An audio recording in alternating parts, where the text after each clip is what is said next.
ultimate on-demand destination for the UK's best fan-led football podcasts. Want authentic supporter insight on all things Bournemouth? Follow Up the Cherries in all departments on the TalkSport Fan Network. Club-dedicated content created by the fans, for the fans. Search TalkSport Fan Network.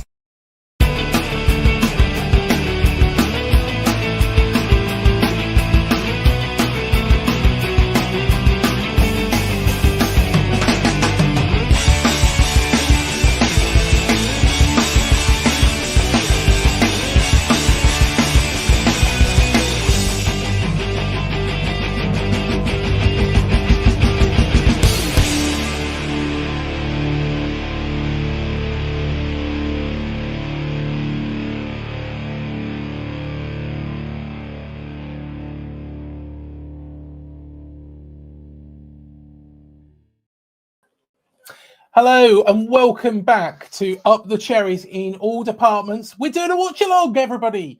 Hopefully everybody can hear me. We have got these funky little mics now, and of course, I've got my main man here with me as well, Mr. Matthew Harrison. How are you doing, Matt? Yeah, all good. Looking forward to today's game, and hopefully we can, get a good result. Definitely. Now, as it says there, get involved in the show. Leave us your comments if you're at the game or watching elsewhere about what you think. Also, leave us your predictions here and let us know how you think it will end. No spoilers, though, please. No spoilers. Just in case you're watching it a little bit more in advance of us, because it just kind of ruins the surprise. Hopefully, it'll be a pleasant surprise, won't it, Matt? Hopefully. Yeah. And then hello to Sion.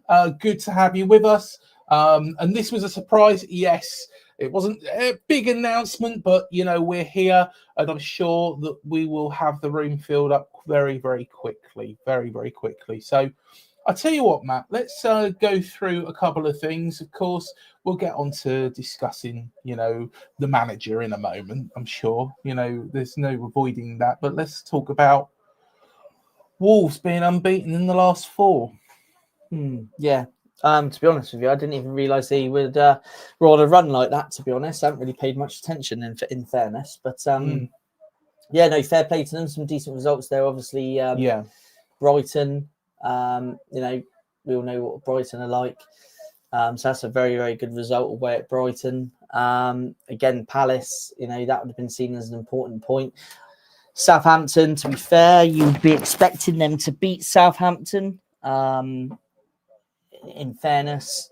But the big surprise out of the package is obviously the 4-1 win at Craven Cottage last weekend, which was obviously a massive, massive win. Great result for them. Yes. And obviously they're going to be looking at wanting to carry on with their unbeaten run into this game this afternoon. So I think it's going to be a much, much trickier game than what it could have been at the start of the season. And I was saying to Dave Azzopardi from Talking Wolves about this, in our preview show.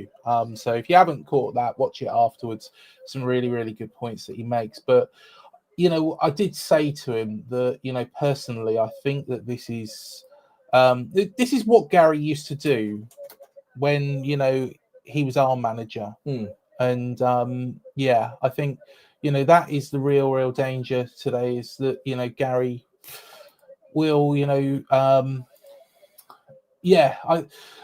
goes on these runs, don't he? He goes on these runs, and that's how we got out of trouble, wasn't it, that season? Yeah, obviously he knows how to, pick up results, important results at important times. I'm still was in favour at the time, and obviously the club's made the right decision to make the change with Gary O'Neill when we did. I don't think Wolves fans are overly particularly happy with him, though, are they? Or aren't they? I don't really know, to be fair.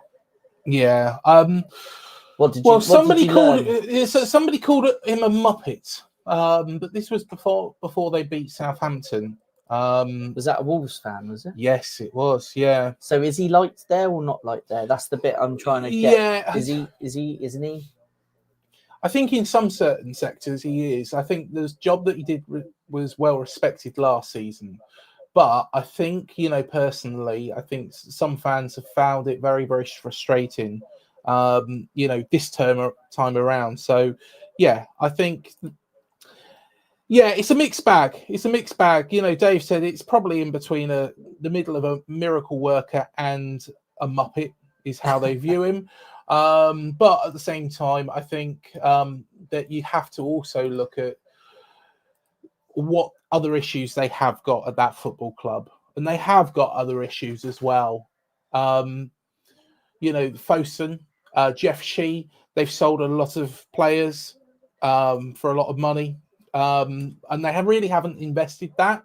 But one theory out there is that, you know, Wolves are, you know, a lot weaker than they have been. And Dave said, well, no, we have got a bit of strength in depth, to be perfectly honest. So, yeah, it's not something that is completely shared, that element of it, you know, and not everybody says, well, at the end of the day, you know, it's one of those where, yeah, they are weaker than where they were, but they still have got more than enough that he feels to actually survive in the Premier League this season.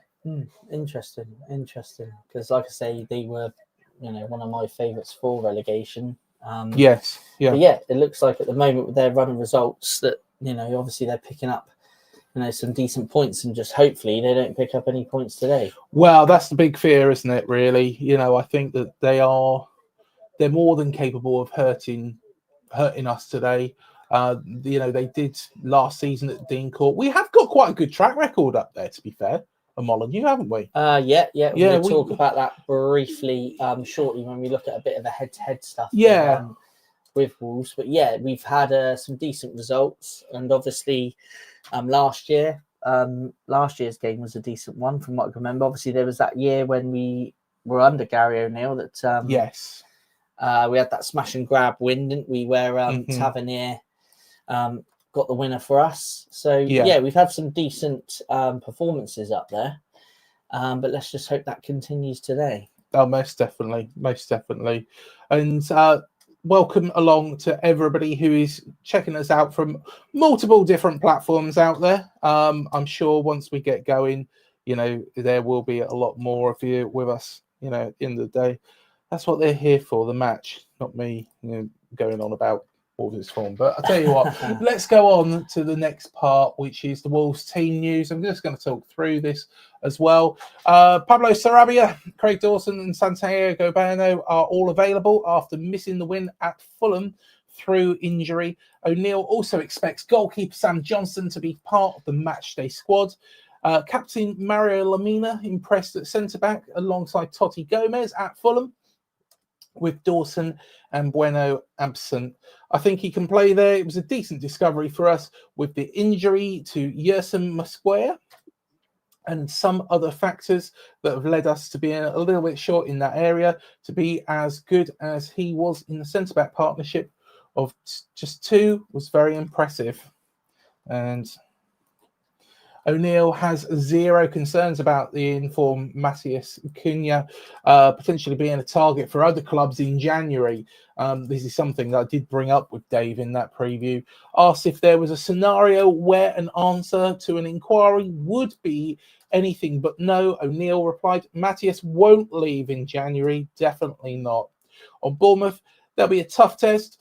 They press the most in the league. They're incredibly direct and play a lot of long balls. A lot of long balls. Lots of long balls. A lot of long. That's I don't know if I agree Gary. With a lot of long balls. I'm not sure where you've got that from, Gary. We are very good at getting that ball forward from the centre back's position into the striker. Yes. And obviously that's when the likes of Semenyo and Tavernier, they can get wide and we can start obviously creating an attack. But I don't know whether I would say that we do a lot of long balls. I don't know if I agree with that. No, Gary, if somebody disagrees with that and thinks that we do, then pop it in the comments. Yes. I don't think I wouldn't describe that as a lot of long balls. No, completely agree. But we do use them to our advantage. They play forwards and test your resilience. We're 4 unbeaten, but desperate to make that 5. So Gary's not going to be going easy on us today, as we expected. O'Neill spoke about the importance of a strong team environment at the club. Myself and Matt discuss it a lot. And one of the first things I said is that every signing we make needs to fit the culture. I spoke about playing for Wolves when I first arrived.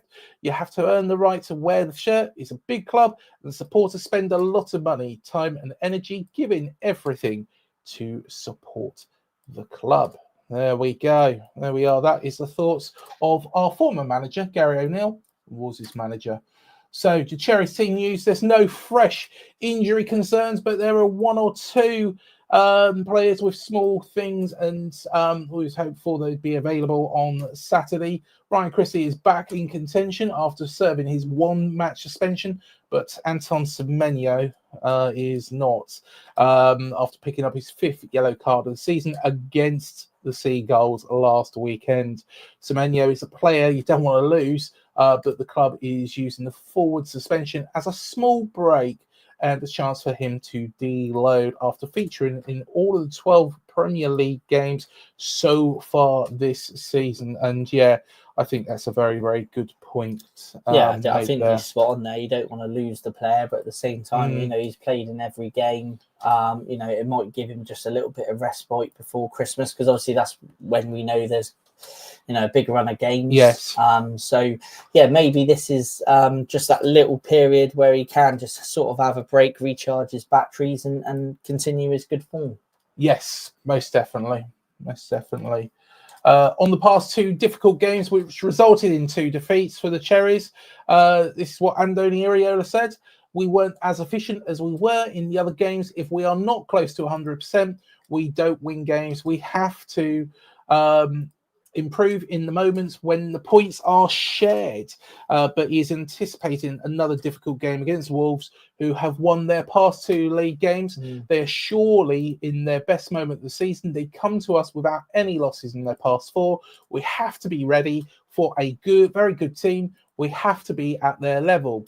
There is no surprise that Wolves had turned their form around in the past. In their first run of fixtures, it was very difficult because they played against all the top teams. A similar thing happened to us last season.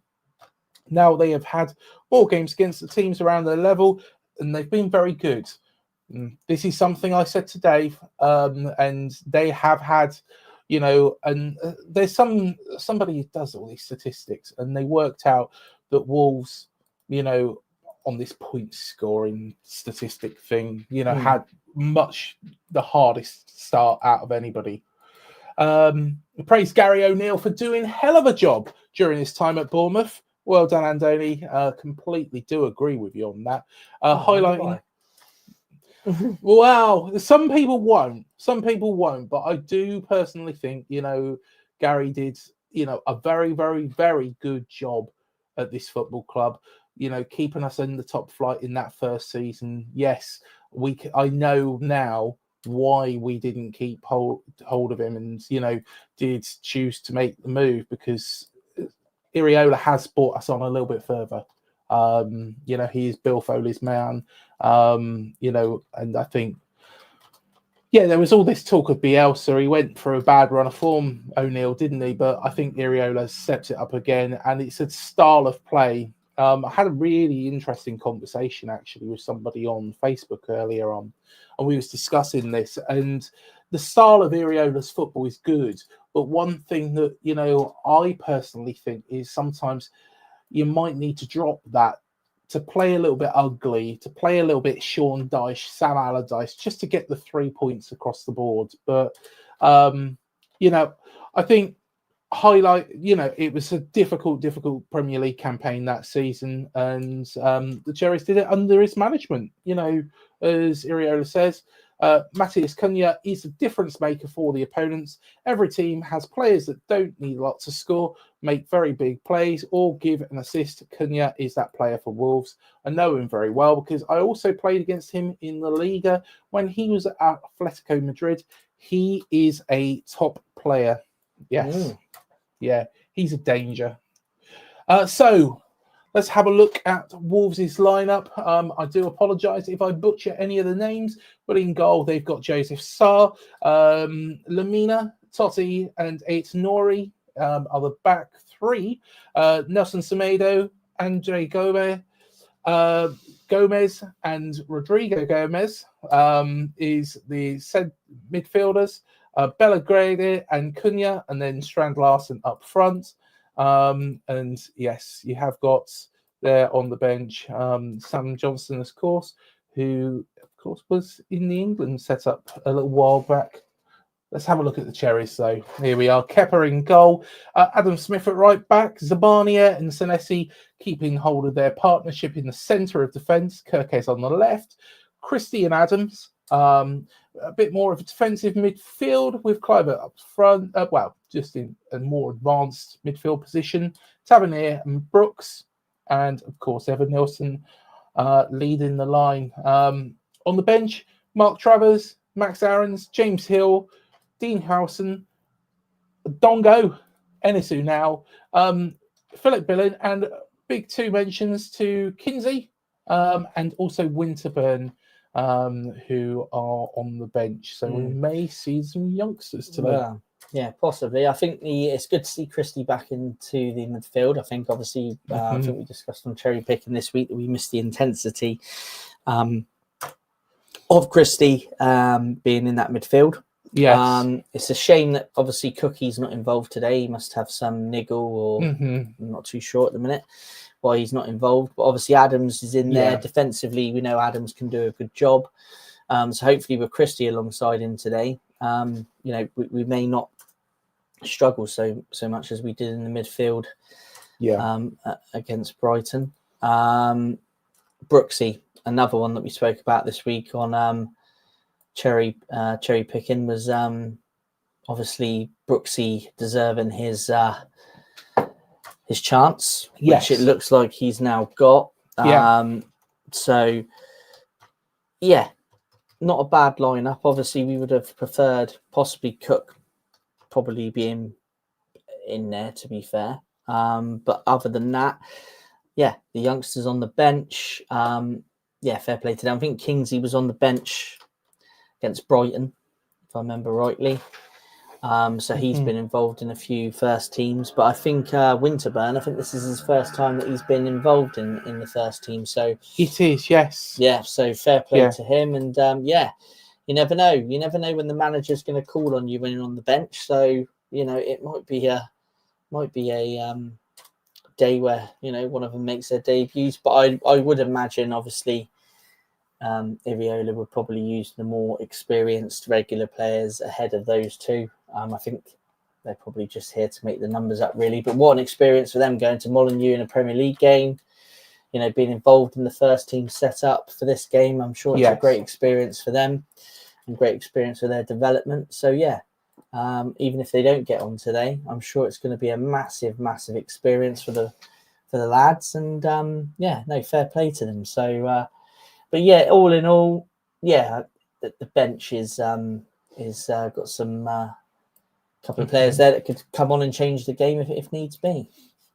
Now let's quickly look at the head-to-head before the game kicks off. The Cherries have won 6 of their 10 away games against Wolves in all competitions, losing the other 4, unfortunately, though. Wolves versus Bournemouth, 31 goals for Wolves, 22 for Bournemouth. But 35% of wins for us, 28 for Wolves. I think that stat is just at Molineux, I think. So that is interesting. Yes, most definitely. Wolves' Premier League games have seen 48 goals so far this season, more than any other side. In their 20 goals scored is the most they have managed at 12 games into a top flight campaign since 1972-73, whilst the 28 conceded is the most at this stage since 1983-1984. So, as you can see, they score a lot, they concede a lot as well. So, I think it's going to be a goal-scoring game today. I'm going to say I don't think it's going to be a 0-0 draw, this one. I think it's going to be, some goals in it. It might be a good game for the neutral. Yes, most definitely. Keep your comments coming. We will read them out as they come through as well. But the game is literally about 4 minutes away. Let us know what your score predictions are going to be. If you are watching on YouTube, hit the subscribe, hit the bell button. Make sure that you keep in contact with Up the Cherries in all departments. We've got some really, really good stuff coming as well very shortly. And also, we had Mark Pugh and Neil Meldrum on recently, didn't we? Which was a real joy to watch. That was a really good one.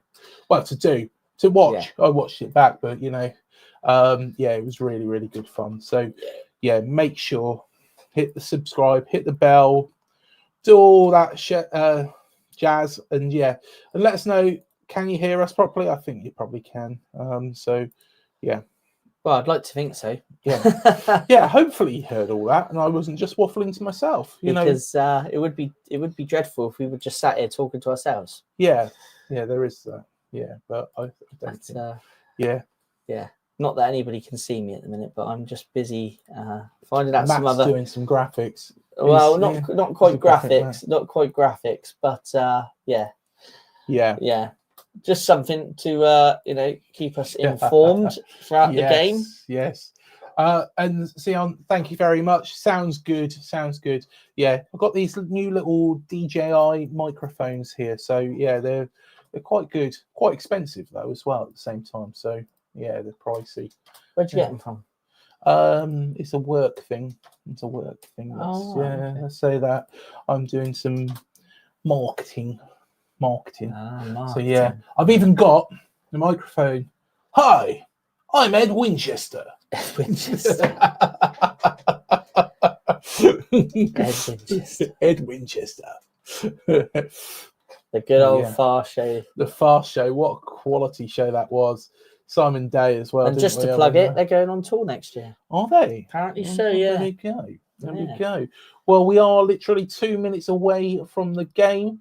Make sure, you keep up to date with everything on Up the Cherries in all departments. Like I say, hit the like, hit the subscribe, hit the bell button, share it around all your social media platforms. And yes, we are just about to get the game. Well, we got underway. Well, here we go.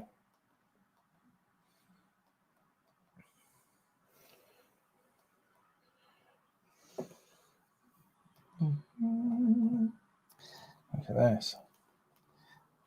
It's always a good way there, Molineux.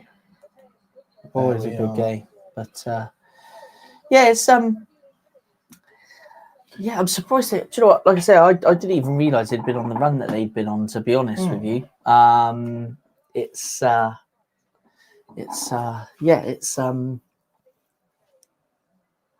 repositioning. That looks better, doesn't it? Yeah. Nobody just wants to see just my Fizzog. They're number 11 that's on the bench today. Yeah. I quite like him. I quite rate him. And he's not getting in the team. Is there a reason for that? Wang Hee-chan. Yeah, I like him. I do. I think he's very, very good. I think he's an exceptional player, but I'm not sure. Why, I think he's been always quite ruthless in front of goal, hasn't he? But, I think, I'm not really sure why they haven't been playing him so much. I tell you what, seeing as we are just getting out of the way, look at this. We even have fancy new graphics. There we are. Look at that in the corner. Nice. Nice. Yeah. Evan Nielsen up front. I'm glad to see Brooksy in. For a start. I am. Definitely glad to see Brooksy in. I've always been a fan of Brooksy, and I think I was thinking this season might be a season where he might have to go out on loan again for minutes, but it's great to see him part of the starting lineup today. There's Gary and Andoni Iraola shaking hands. Gary, is he a man under pressure? Is he a Muppet or is he a miracle worker? Let us know what you think of Gary O'Neill. I think this is such a tough job for him, this Wolves job. They haven't helped. They really haven't helped. I think Jeff Shee has been... You look at the amount of players they've sold and how they've reinvested that. But then again, who was the guy that was charged? And we're underway. So Wolves have kicked us off. They've gone straight back to their goalkeeper. And You know what, Gary said a long ball game that we play. They play straight away a long ball, but yeah. Gary spoke too soon there, didn't he? He did, yeah. He did. Yeah. He did. Yeah. He did. Yeah. Yeah, straight long ball, straight up. Spanier obviously won the header, but and then of course it's gone off for a Wolves throw in here. So yeah. About 30 seconds just gone.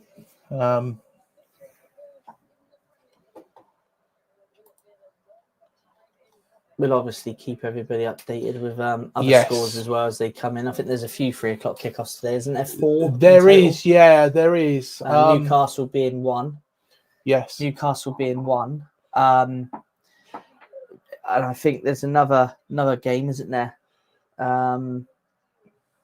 Is it Brentford? Brentford Leicester? It's oh yes, yeah. Oh, we got Evan Nelson's breaking into the box. Here into the box. Oh, he's chopped down. That's a foul, surely. That's a penalty. It's a penalty straight away within a minute to AFC Bournemouth. Here we go. Oh, the Wolves players are remonstrating with the referee. They're trying to get in the referee's face, but yeah, Evan Nilsson doing that again is excellent play. You know, he's run through, he's controlled that ball. You know, it's a silly tackle now when you look at it. You can't go to the ground like that. He's caught Evan Nilsson's foot. I wonder if even this could be, you know, is it a last man offence? From a defending point of view, he's not. I don't think he's last man. No, it's definitely a penalty. It's 100% a penalty. You can't, as a defender, you would have been better to just stand him up rather than go in for the tackle there. To be honest, I think, and try and put him off. But Evan what are they watching here? They're watching a touch. They're trying to see if it's touched Evan Nilsson's hand there, but it's not. Checking penalty foul. No, they're checking the foul. There's a way, but he's made impact with the foot. He's made impact with the foot. You know, of there's no way they can overturn it. Yeah, the ball's on the spot with Clive. Yeah, I think that's decision made.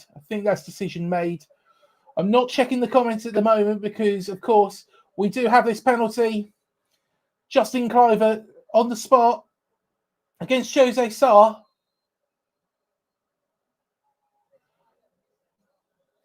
Yes! Get in! Too easy. Excellent. And, of course, AFC Bournemouth are 1-0 up. There we are. We can finally use that graphic. Didn't really need to make that 0-0 one, did I? Well... It wasn't on there for very long. There we go. And I did say there'd be goals in this game, so it's a nice early start for us anyway. But, well, I've got up to 2-2. I think I have. If it goes beyond that, you know, I'll probably have to make some more on the spin. So don't worry, I've got it planned. Well, as we've scored, Brentford 0, Leicester 0, Palace 0, Newcastle 0. And Forest 0 and Ipswich 0. So this is the most exciting game within the sort of first 5 minutes. Sion said, VAR confirmed, yes. And an excellent, well-taken penalty as well by Justin Cliver. That's what they were looking at first. Yeah. You see where the ball dropped onto the shoulder. That's what they were looking at first. But, you know, like earlier on in the season against Newcastle. Oh, yeah, it's dropped here. It's dropped here. That's never a handball. But that's what that's why they kept replaying that bit back. Because they were seeing, they were looking at whether that was a handball at first, and they've made a quick decision, no way it's not, and then they've gone straight on to checking the foul. So, yeah, well done VAR. Marcus Tavernier kind of made a little bit of a mistake there, letting the ball just run, but he's got it here. Good pass to Evan Nilsson, who struck it. Oh, at the moment, Jose got him rattled, I think. Yeah, because it's all Bournemouth in the attacking half.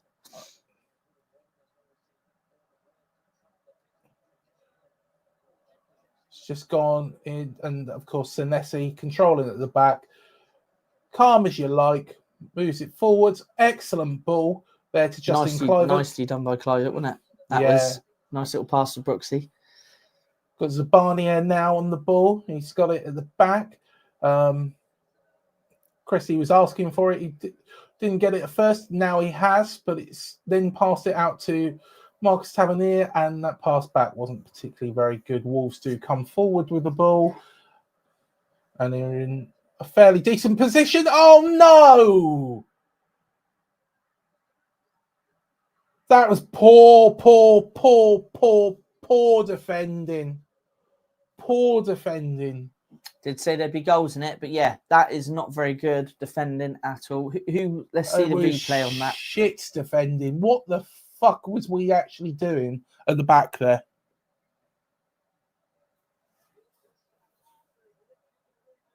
I want to see Kepa's. Here we go. So the ball's come in. Yeah. Said that was a good position there. Zabanier's let him go too easily. He's got goal side of him. He's onside. Easy header. Well, he's let him have that just that little inch on him on his run. Look, you can see Zabanier knows he's stranded there. Yeah. He's no way is he going to win the ball without actually fouling the player. Disappointing. Good start. Seemed to have all the pressure in their half for the sort of first 4 minutes or so. And yeah, very, very disappointing to cut out concede. Stupid mistakes like that. You know, we've made a couple of silly mistakes in the past couple of games, and I think,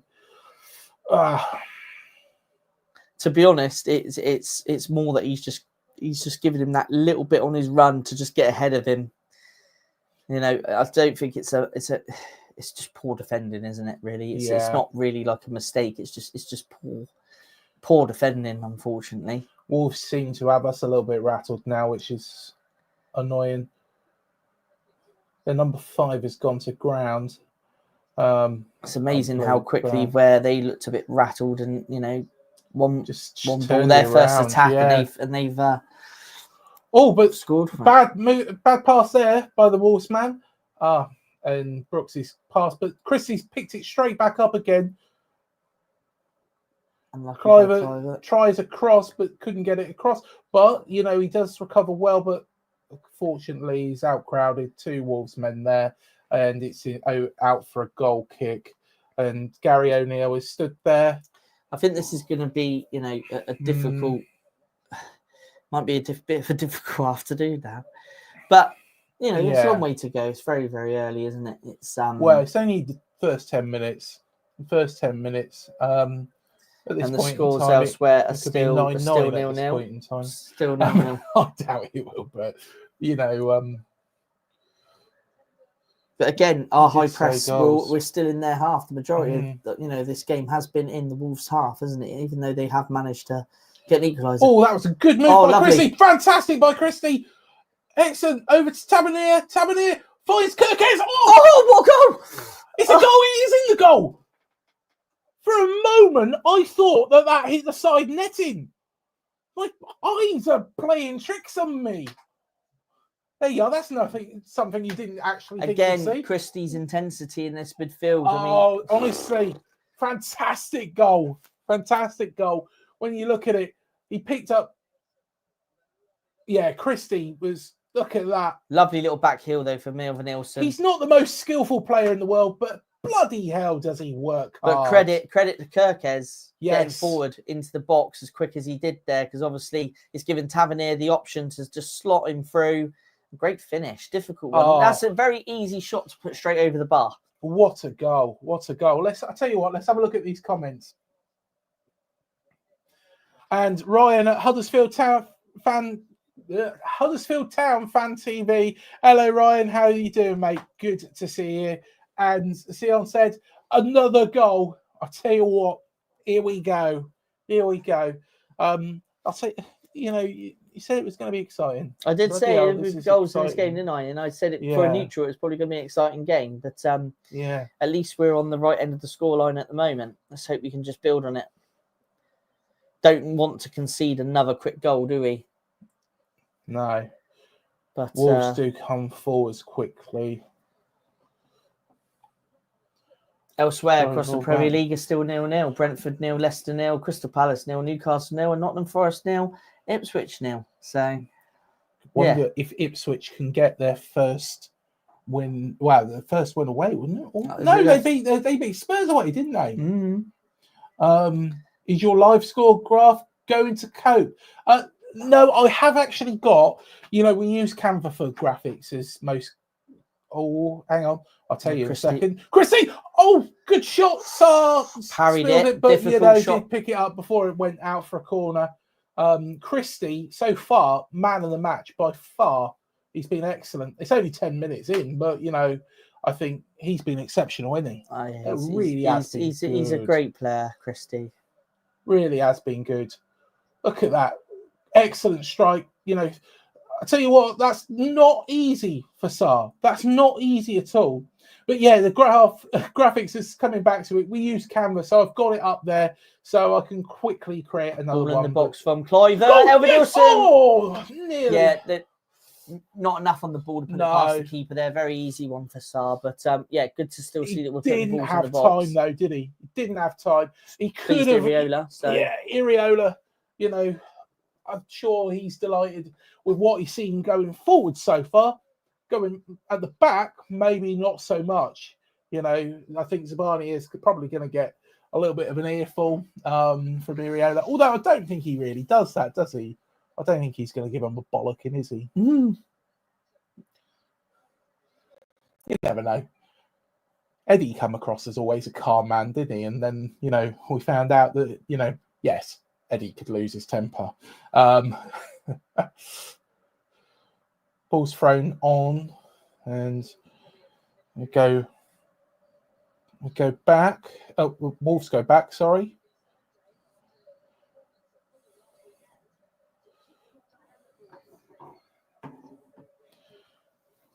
Gone on to this right-hand side. The right-hand side, it seems like they're aiming towards that side of the pitch, which I'm quite happy with. Because, well done, Smudge. Smithy. Yeah. Made his presence felt there as well, didn't he, with that tackle? Yeah. I'm quite happy with that. If they keep going down that, right-hand side, they're coming up against Kirkes. And, let's be honest, Kirkes doesn't lose very many battles. No. He's someone that if I was on that flank, I don't really want to play against him, to be honest, because he's a good tackler of the ball as well. Tough player.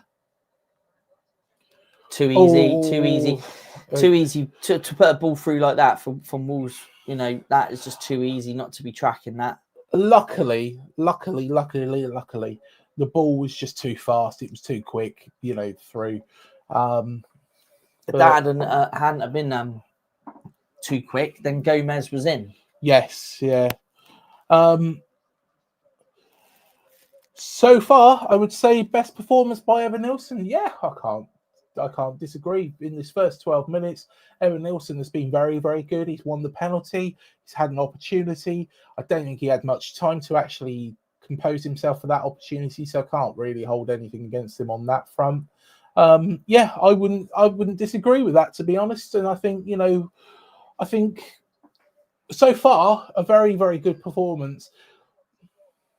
I mean, in fairness, we were talking about Evan Nilsson on cherry picking this week, weren't we? And how Iraola's saying that he's settled, isn't he? He's settled. So, and he's looking like that today. He's created as well. He's had the chance. Obviously, the chance was unfortunately didn't get enough on the balls, but he's very much involved in this game, isn't he? In terms of creating chances. So, Clive, lovely move by Clive. Yeah, unlucky he didn't come off, but well done Brooksy to win the ball back. I think Brooks is really getting back to his best now. I think, like when, of course, I met him, during that period as well. And, he was going through a lot, and it takes a lot out of your body, when you have something like that and you're having therapy and all sorts. And he was never going to come straight back. It wasn't going to be a case of, right, okay, all the chemo's finished, he's back to where he was. It was never going to be like that. It was going to be a long, long process. But, fair play to him. Some people wouldn't come back from that. But, hold on a second. This is a bit surprising. Evan Nilsson, Yeah, Evan Nilsson is holding his leg here. Hopefully. Oh, hang on. Not sure what's going on there. He's been told to look at the monitor. The game continued. Well, yeah. And VAR was obviously already looking at the situation. Hence, that's come up. Well. And now he's been told to make the decision himself. Now, normally, when the referee goes to the screen, normally means he's going to give it, doesn't it? Could this be a red card for the goalkeeper? Because the goalkeeper kind of puts his studs towards Evan Nilsson's leg. Have a look at this. Here we go. So, Evan Nilsson comes across, and he does kick him in the back of the leg. Is it intentional? No, I don't think it's intentional. I think the goalkeeper's going to strike the ball. Evan Nilsson has really used his head. It's another penalty. Yes, get in. Wolves fans can't believe it. There's a chap shaking his head. His mother's not looking very pleased. I think she's wishing she'd gone out Christmas shopping. But we have got another penalty. Jose Sarr's not looking very happy himself. There was no intention in that. He was dragging his leg back to kick it, but he was not aware of where Evan Nilsson was. Evan Nilsson, fantastic. Absolutely fucking fantastic. Wins the ball back. Bosh. Another penalty for AFC Bournemouth. But I'm sure Justin Kluivert will step back up to the spot. Hopefully, fingers crossed, he can convert this one as well. So, there we go. We are 16 minutes in, and I'm already going to have to make a new graphic. Should have. I did say at the beginning, have you done a graphic for every possible scenario? Shall I prepare it now? Well, I don't know. Let's just see. Let's just see. Right. Here we go. Kluivert. I think he's going to convert it. I'm confident. Yeah, I'm confident. He looks confident. Fucking get in! 3-1. AFC Bournemouth 3. Wolverhampton Wanderers 1. Gary O'Neill is probably as pissed off as, anything down there. I can't think of what else to say, but I tell you what a fantastic performance so far from the Cherries. They've had me making new graphics. Let's get it up. Here we go. That's a dodgy thing to say. But 3-1. 3-1 AFC Bournemouth. Let's have a look at your comments. There's loads in here. Oh, Maxwell House is in the house. Maxwell House is in the house. There he is. There we are. He's put another penalty. Yeah. VAR again. 3-1 penalty. Max, please don't reveal the actual score yet. Yeah, I was going to say, Max, can we have no spoilers, please? Otherwise, it will be Maxwell House over your roast dinner this Christmas. And we will tell Nanny. Yes, and that's why I say penalty VAR, don't give away the outcome. Yeah, no, thanks, Sion. And there we are. Yeah, I think, some Maxwell House over his turkey. There we are. A little bit like Only Fools and Horses. That's right. Yeah, we're both big Only Fools and Horses fans, aren't we? Yes. As you can see. Yeah, lovely, jubbly. Might have to show everybody those. They're brilliant. I've actually got another box of them that's still in their box. Have you? Here's Tavernier. There you go, Tavernier. Is he going to make me make another graphic straight away? Oh, great ball cross. Oh, well cut out by the defender there. That was we've gone backwards. We look ruthless today, Smithy.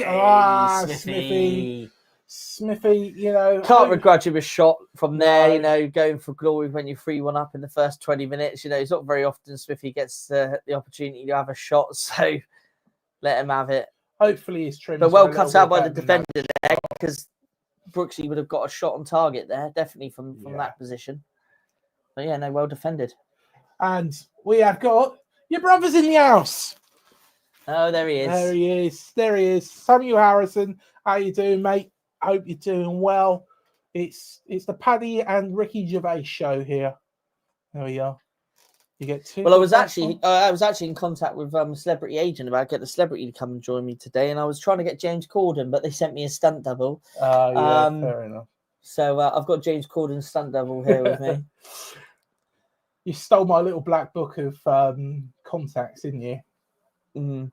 But unfortunately, they couldn't provide me with James Corden today, so they provided me his lookalike. Yeah. Oh dear. I don't know what's worse. Easy, James too Corden easy, or too Paddy. easy, Oh too no. easy. Yeah, there we are. Back to Kepa. Kepa forward with the ball, but I think he was going to try and get it out quickly, but chose not to. There'll be always I've got to say, the arguments. goalkeeper kits this season, I do like this one that Kepa's wearing today and the blue one. Very much so. They did have at the club shop a couple of the limited edition ones of each of them as well with the badge. Why has that not been cleared by Semenyo properly? A bit of miscommunication there between. That was quick distribution. Well done there from Kepa, because that could have easily been a tricky distribution, but he's managed to get it out quick straight to one of us and continue the game. See, that's what worries me, is when the ball does go back across. Stop playing it bloody out like that. That's, he had so much more options to get it to Zabania rather than hold on to the ball for that long. I think he's gone. I think he's tried to go long with the ball, hasn't he? Yeah. Paddy Kirk. Paddy Kirk. Paddy Kirk. Yeah. Yeah. I think when the Barnet goes, there will be Paddy. Oh, thanks. Get a pair of very bulky glasses. Look like Deirdre Rashid as well. Oh, look, here we go. Kluivert's through. Kluiver's through. What a ball. Great defending, though. Yeah. They're number 5. I think he's normally a midfielder, isn't he? They're number 5. Yeah. And I think he was forced to play him at centre-back against Fulham, and he did well, and he's playing in there again today. And what a tackle on Kluivert that was, because Kluivert was through. Oh, yeah. So Kluivert was through, wasn't he? So Gary O'Neill's not looking very happy. He's looking frustrated. I think, in fairness to him, this is a tough job. I was never his biggest fan, but I still think he did a good job at Bournemouth when he came in under the situation he came in. We were favourites to go down. He kept us up. We made the change. We made the right change. Yeah. But the job he's taken on at Wolsey, I do think he's been stitched up a little bit with the players that have gone out the door. And they haven't replaced them, I don't feel. They're not playing badly, Wolves. I've got to hand it to them. They're not playing, they're 3-1 down. First sort of 20 minutes, they're not playing badly. Yeah. But I do think, it is a difficult job for Gary O'Neill up there. It really is. Like I say, good coach, great coach. I've never, ever really doubted his coaching ability, ever. I think he's a really good coach, but the manager at the time, as Bournemouth manager at the time, it was the right decision to make the change. But completely agree. It's just if he keeps Wolves in the Premier League this season, fair play to him, because I think he's had a very, very tough job. Yes, tougher job than when he was at Bournemouth, probably. To be fair to him. Well, that's a good ball, although it's gone out, hasn't it? It's kind of... And the expectation up at Wolves, they are a big club, aren't they, Wolves? Yeah, they are. They are a big club. It's a big expectation as well. I still think it's going to be very difficult for them, but have they got just enough? Time will tell. Oh, yeah, time will tell. I still think Everton could be in this mix. What's that one? Yeah, Kepa has actually done something good.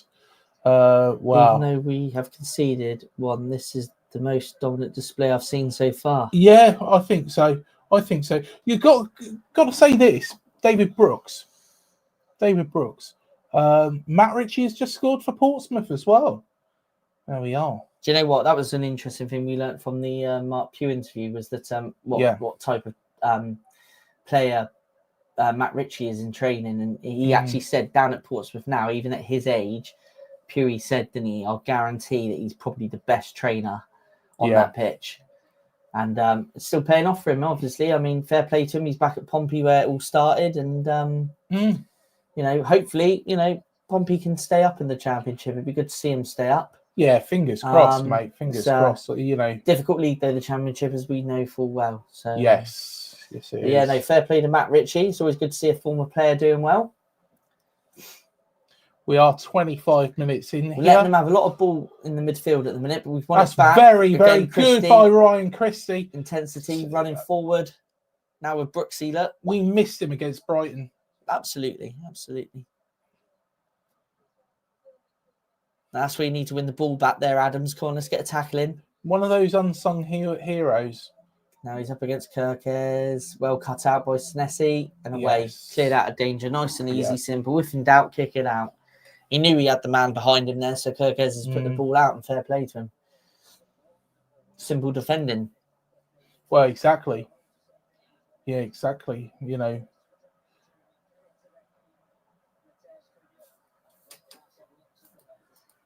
Semenyo is going to throw this on for Wolves. 25 minutes in. Well, it's nearly 26. And the ball's going to be thrown in. Well, taking a sweet time about it.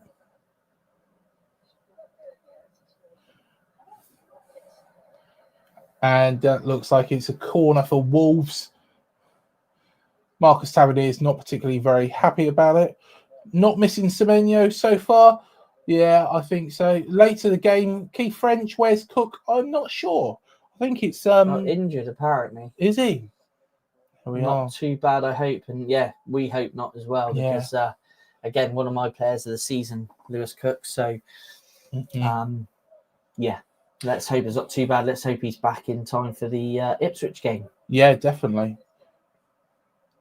He didn't look too bad the other day, but you can't really tell when they're out and about because he was his new hairdresser's grade 92 Camford Cliffs. Of course, they just opened and he looked all right. He looked moving around all right then, but yeah. Got up well for the header there, the Wolves number 9. I think he might have taken a knock on the way down. That was a great header. He completely out-jumped. We've got to be careful with this. There? He's completely out-jumped Marcus Senesi, sandwiched in between Senesi and Christie.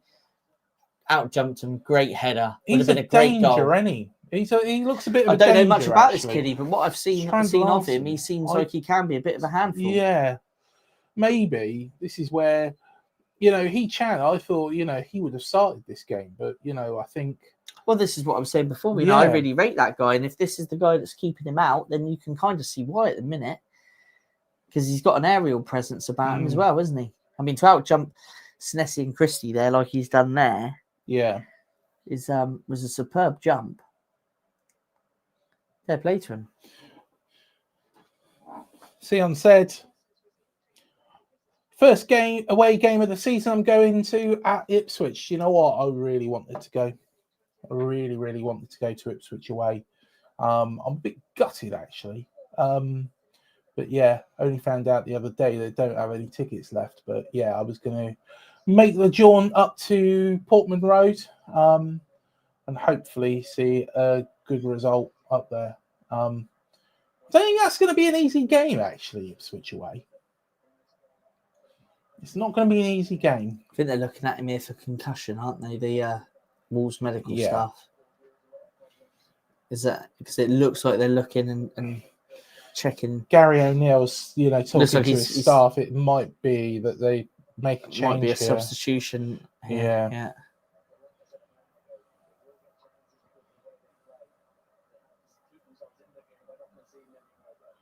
Yeah, Gary O'Neill, I think, is going to appeal to the referee and ask to make a switch. Just seeing the penalty call again. Would be nice to see Irvin Nelson on the score sheet today because, he has done well, hasn't he, up there? He's been a handful up front. This is the nice thing. To see a goal in return. But if he doesn't, he's definitely played his part in 2 of the Bournemouth goals. So yeah, completely agree. Kirkes' goal, absolutely excellent. Sarr, I feel a bit sorry for him actually. If I was in neutral, I'd feel really sorry for him because at the end of the day, but then he has held on to it for too long. Kepa could have done that the same at the other end, really. He held on to it for too long. That's what concerns me. Travers would get that straight out. He'd be more aware of what's going on around him. Whereas Kepa, I don't think seems to be like that. There seems to be a interesting game developing at Brentford. Brentford 2, Leicester City 1. So that's another game that's got some goals involved, and the other 2 games still 0-0. Oh, Marcus Tavernier just tried to have a go, but it was probably flighted a little bit awkwardly for him. Brentford are a surprise, but they're very good at home, aren't they? Yes. They're exceptional at home. So, yeah. How is Kepa doing? I would say, Should be back shortly. Yeah, that's fine, no problem. I think he's done all right. He has held on to the ball a little bit too long at certain points. When Wolves were moving forwards and, he held on to it for too long. Could have got caught out a little bit like Jose Sarr did for our goal, our second penalty. But, I think he's done all right. I'd still rather Mark Travers there. In all honesty, I'd rather Mark Travers. Kevin doing okay. Not really had much to. Yeah, not really had too much, but it did concern me. When that ball, when he had control of that ball, at the back, he should have really passed it off quicker than he actually did. Because, hey, you're just playing yourself into trouble there. Where's the mascot Fletch? Well, did you hear him barking there? Yeah, he's here. He's been a good boy. As always. Got his Cherries kit on.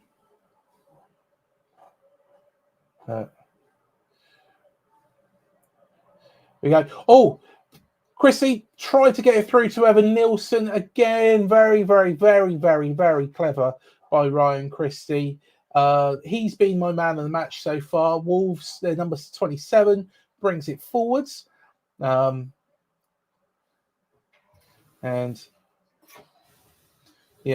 Christie, there again picked up the ball, but tried to pass it through to Evan Nielsen.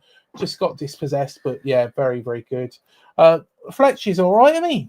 Yeah, well, have you just heard him? Yeah, I think. Unfortunately, a parcel arrived. So. Fair enough. He gets a bit excited about parcels. Gets a bit excited about everything. Bless him. Yeah. Dog bone? He's not allowed, but we don't give him bones. No, fair enough. Fair enough. No. I've just given him a little treat, and he's. Oh, there we are. He's gone back to. Was that what was in the parcel? No. Some clothes for the wife. Oh, fair enough. Oh, dangerous ball there. That was dangerous. Wolves are calling for a penalty, but I think it's very, very weak. No, it's not. A penalty. That's Cunha called for that. And here we go. Forward we go again. Tavernier, dispossessed, but he's a throw on to AFC Bournemouth. Cunha's still having a little bit of a moan about it. But yeah, absolutely nothing. How the hell does he think that could ever be a penalty? He's basically jumped onto the back of Tavernier and then turned around and said this should be a penalty. That make any fucking sense whatsoever? No. There we are.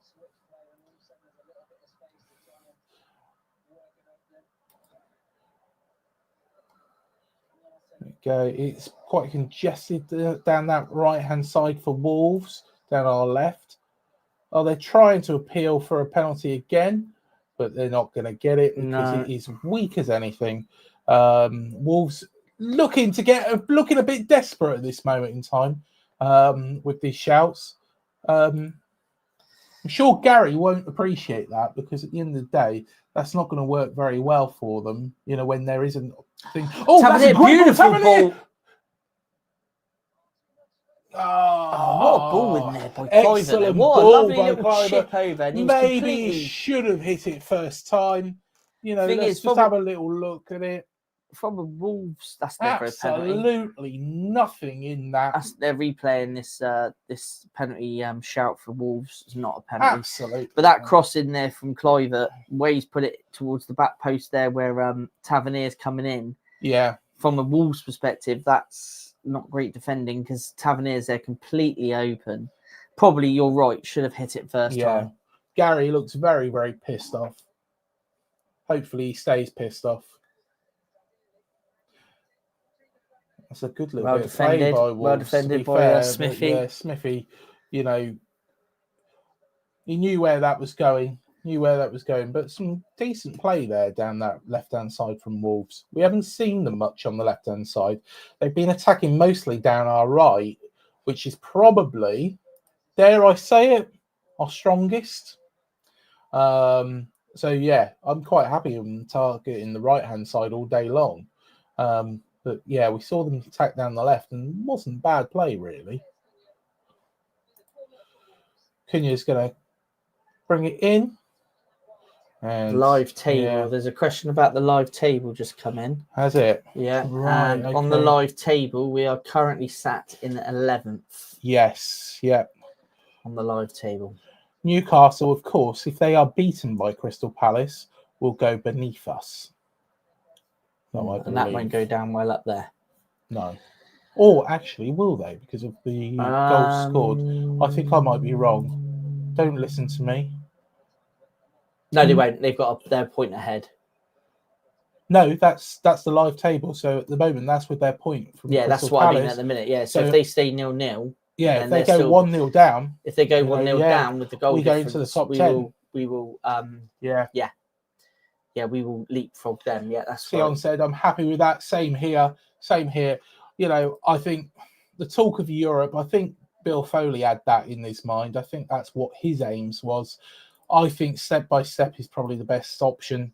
Look at what happened to Brighton last season. They went into Europe. They really struggled towards the end of the year. And I think that's a big thing, you know, that can happen, especially if we don't have a very good start to the season, you know, playing loads of European games. We don't really want to be in a relegation battle, but have gone to the capital of Moldova. So that's a good corner by David Brooks there. Unfortunately, nobody could get on the end of it. No Wolves players got on the end of it, though, really, either. So it ran all the way through. Yeah, very good corner there by David Brooks. Right, we are going to have a corner now from Justin Cliver. I think he's probably going to swing this probably to the edge of the D, I reckon. And David Brooks is waiting in that position. Now, is he going to move forwards, or is this going to be something where we're going to try and take a shot from some distance? No, it's going quite close into the goal, but it's headed out from Wolves and they bring it away. Zabanier has got a race on his hands, but he's never going to lose that. Never going to lose that. He had that completely under control. Sion said, I think we will get Europe. I tell you what, I'm going to every bloody single game. 100%. If we get Europe, you know, I cannot wait. Every single bloody game. You know, send me to Transnistria and what is it called? Sheriff Football Club. I don't know. That's a long way to go before any of that talk. Yeah. Long way to go. Where is Transnistria? No idea. Neither do I. But all I know is it's a very everything's owned by Sheriff there. If you I was watching something by a guy called Simon Wilson, and you know, I think he went out there and like everything, like all the businesses are owned by him, and all the football clubs owned by him, and everything. So yeah, it's an interesting one. Like we've got on there, please give us a like and a subscribe. It does mean a lot to this channel as well. So yeah, everybody who is, let's have a like and a subscribe spike now. What about that? That'd be good. Well, that's a good ball there by Justin Cliver. Evan Nielsen, he's going to take on his man here. Oh, you got Tabs there. Easy ball. Nice. Yeah. Keeping the possession there. Didn't think he had many options at front first, but, no. you know, players have come in, given him some more options. Going a little bit backwards now. Yeah, a little bit. And Kirkes on this left-hand side. And back we go. Sabania back to Senesi in the centre of defence and out to wow. Justin Klovert's not very happy. He's really not very happy.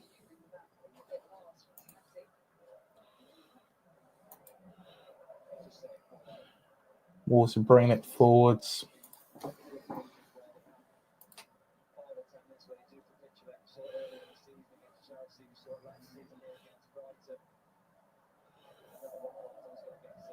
Senesi brings it forward now. And that's a good ball to Evan Nielsen. Evan Nielsen, very, very well done. I'm surprised the referee is not called for a foul there. It was right in front of him, but maybe he thought it was a little bit weak. But yeah.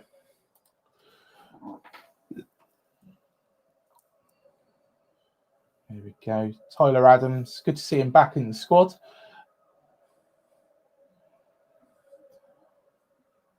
Has he stood out much? I think he's been part of it, but I don't think he's really stood out very much, to be honest, in this game so far.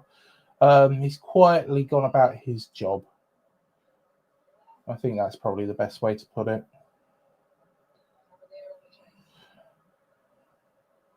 It's going to be a throw on. Tavernier throws it back to Milos Kirkes. Kirkes lets it spill there and just gone back to Senesi. Senesi's just back. It's got Christie. Christie passes it forwards. Oh, that's not one of Christie's better ones, but Tyler Adams almost got a battle here. But has he won the ball? No, he's not. He's not. He has now. That's very, very well won by Tyler Adams in the end there. And forward we go. Now he's got Brooks on the right-hand side. He's got options here. He's going to use Brooks.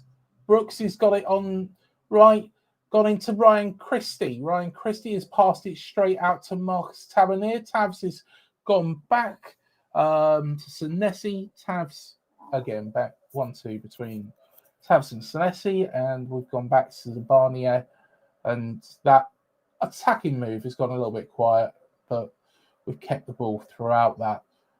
Tabs again back to Zabarnier, but this side it's gone longer. Tabs again backwards. Forwards goes to Nessie. Good pass. Oh, wow. Tabs, I don't think, was too aware of that, actually. Either he was watching his line to make sure he was not offside, or he just didn't see it. Kepa. No, don't start fucking about with it back there, Kepa. That's what really worries me about him.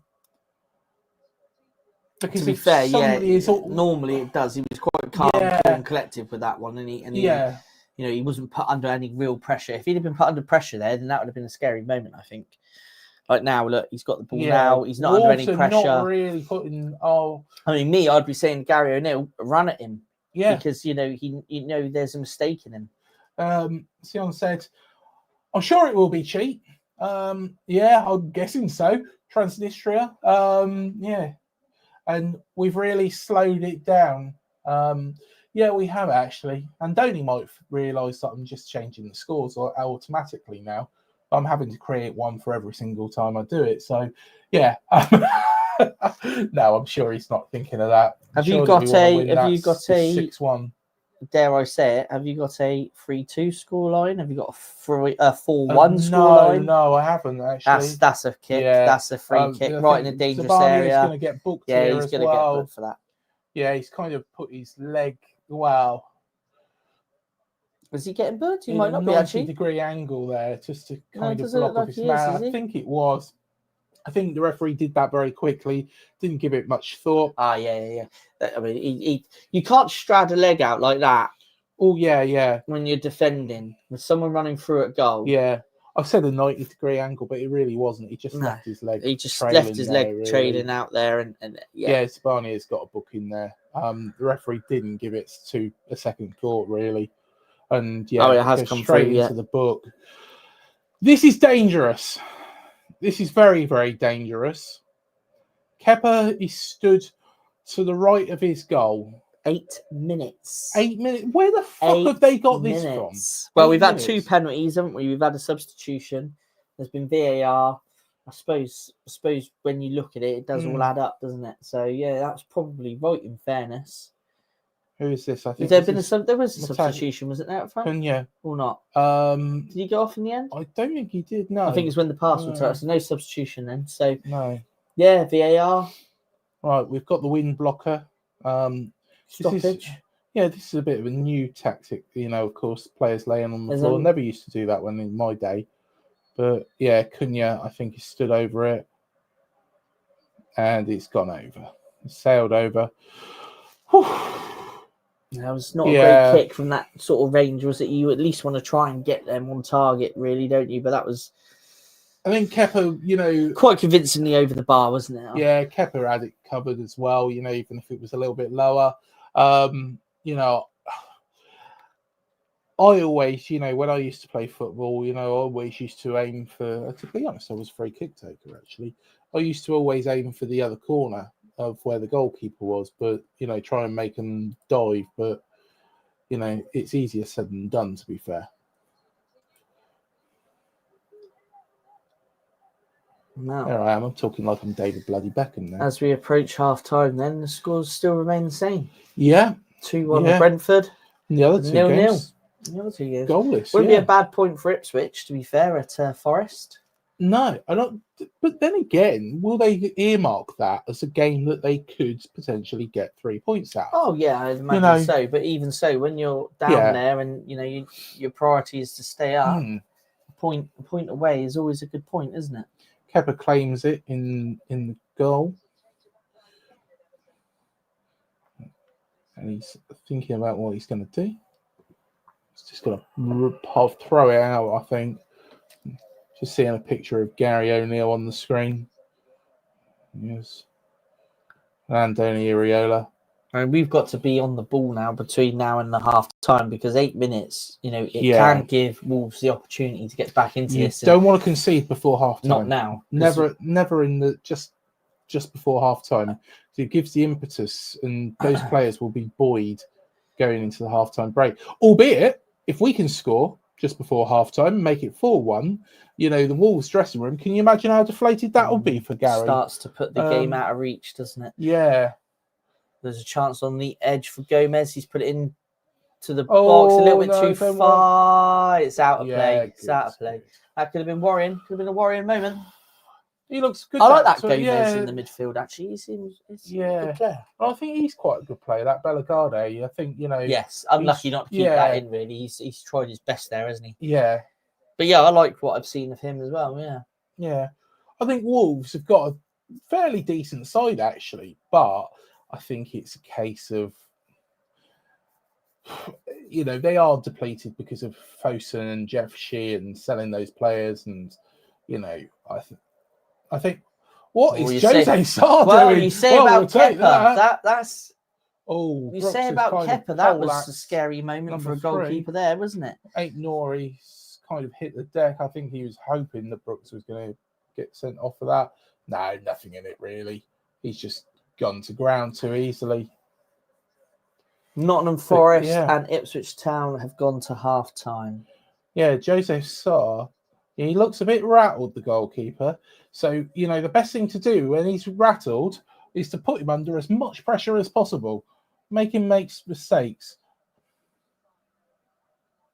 Did he actually touch him? I think Brooks did make contact with Aït-Nouri, but to go to ground like that, he went to ground like a sack of spuds, didn't he? He just went. So absolutely nothing in it. It would have been criminal if they had given that as a free kick to Wolves. Smudges is going to throw the ball on.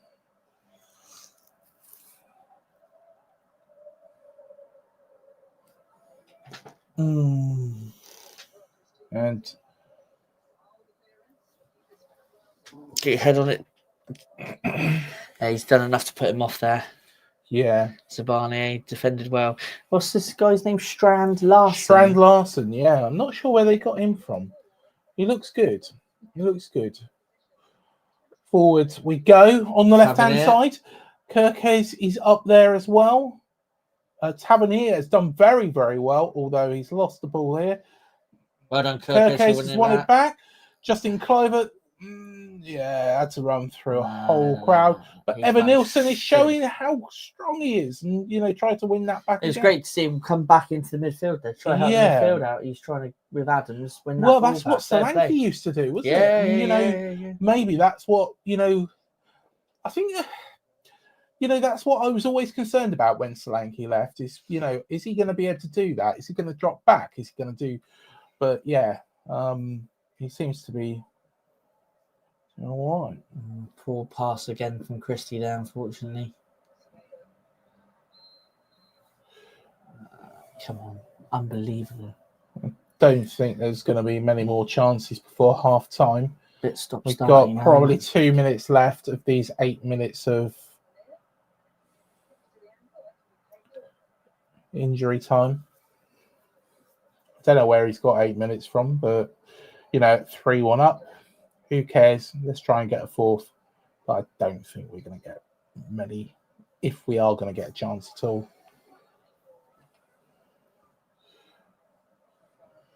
Wolves just going forwards. And well done, Zabani. Pass, and then Kirkes tries to keep it on. He does keep it on, but of course, the ball runs away from him. Now he does have the ball. He's bringing it forwards. He's weaving his way through, but just run out of space on that left-hand side. Kirkes, he's playing well, isn't he, today? He is, yeah. But didn't he get sent off at Molineux last year? I've got a funny feeling. But Yeah, he got I think sent he off, did, didn't he? I think so. And then he was out for 3 games. It was a straight red. Yeah, it was a little bit. It was a little bit like midweek game, if I remember right. Yes, it was. Yeah, and it was a little bit like what Brighton did to us when they went down to 10 men. We controlled that game up at Molineux last season, but again, I think Wolves were very depleted. They did have a lot of injuries at the time, but went down to 10 men. A 1-0 win away from home isn't bad at all, really, is it? No. I can't remember. Was it 1-0? It definitely was the year before, wasn't it, up at Molineux? Am I getting my games muddled? Oh. 2-1. What was the score last year at Molineux? I can't remember. The 1-0, wasn't it? Was the first season. Was it 2-1 last year? I think it might have been. If you know, put it in the comments. If you can do a quick Google for us, much appreciated. Just having a brain fart here. This is probably going to be the last kick of the game, but we don't want to concede in it. That's the last thing. Of the game, of the half. Of the half, yes, of the half. 2 gaffes now in the space of minutes. There we go. James Corden wouldn't do that, would he? Although saying that, I doubt he'd be doing a live watch-along. Here we go. And the ball goes in, and luckily it's cleared, and the referee blows for half-time. So, AFC Bournemouth 3, Wolverhampton Wanderers 1. Very, very, very good performance so far. Very happy with that. One complaint is probably that, the goal that we conceded was weak. Zabani lost his man. And, it was a fairly easy opportunity. But other than that, we have been in complete control of this game, in my honest opinion, don't you? Yeah, obviously we've had a lot of the ball, and it's always good when you're away from home to have as much of the ball as possible, because we know Molineux's can be a difficult place. But you can't really be disheartened by that first half at all. No. We're 3-1 up. Just got to make sure we come back out in the second half and defensively be sound and hopefully get another goal. I think 4-1 will kill it. Yeah. I don't think, at the moment, 3-2 is a funny scoreline. They come out, score early, it's game on, isn't it? Well, exactly. So, we need to get that fourth goal, I think, to kill the game off. But, overall, can't say, some great performances there. Kirkes is playing well. Great to see Christie back in there with his intensity in the midfield. Even Nilsson, he's been amongst the creation of the goals. So, it's really pleasing to see. So, let's hope that the second half we can kick on. Yeah, definitely. Whilst we watch, this Burger King advert looks really nice, but it's not even Burger King anyway. But there we go. And whilst we watch this, we're going to take a short little break. Thank you, everybody, for joining us. Remember, hit like, hit subscribe, hit the bell button. And let's just take that off the screen for the moment. And go enjoy some of this music.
Hi, I'm Ed Winchester.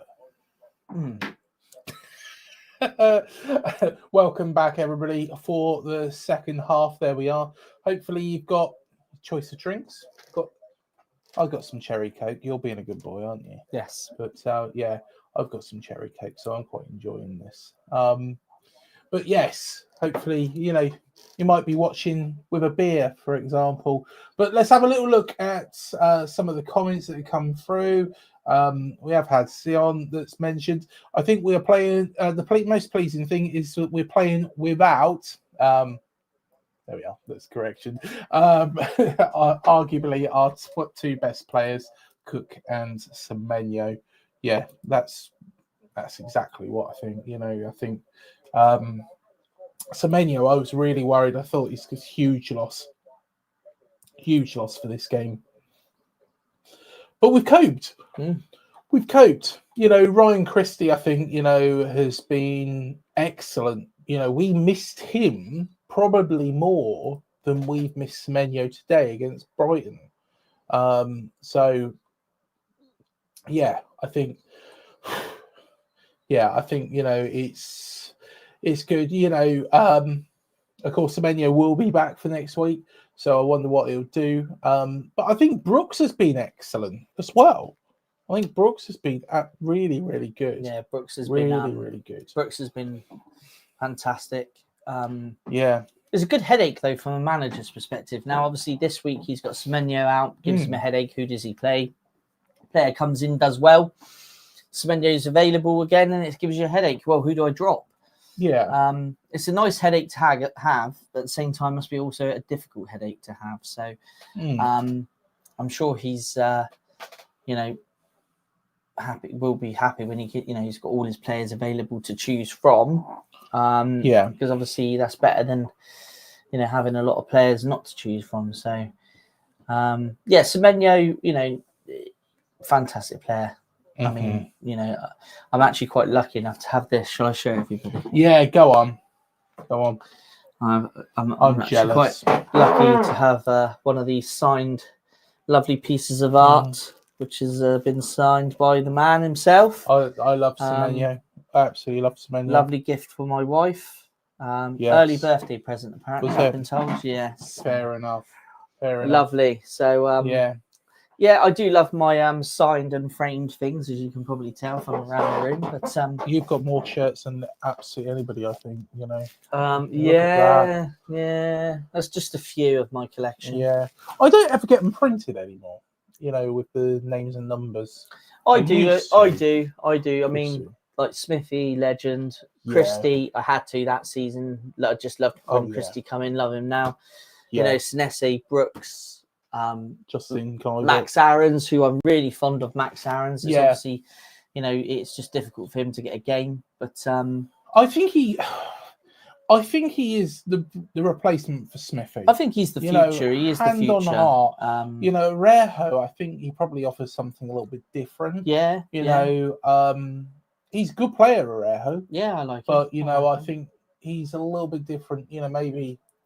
Maybe it's when we need a little bit more pace rather than, moving forwards. Whereas Max Aaron's, I think he's more of a steady head. But credit to Smith for keeping out 2 younger players, because obviously Smithy's now. Honestly, Smithy's brilliant. I think he's known as the granddad of the squad now. Bless him. And no, fair play to him for keeping out. Because Max Aaron's, I loved it when we signed Max Aaron's because he's a good player. I like him, and obviously then we bring in Rahu.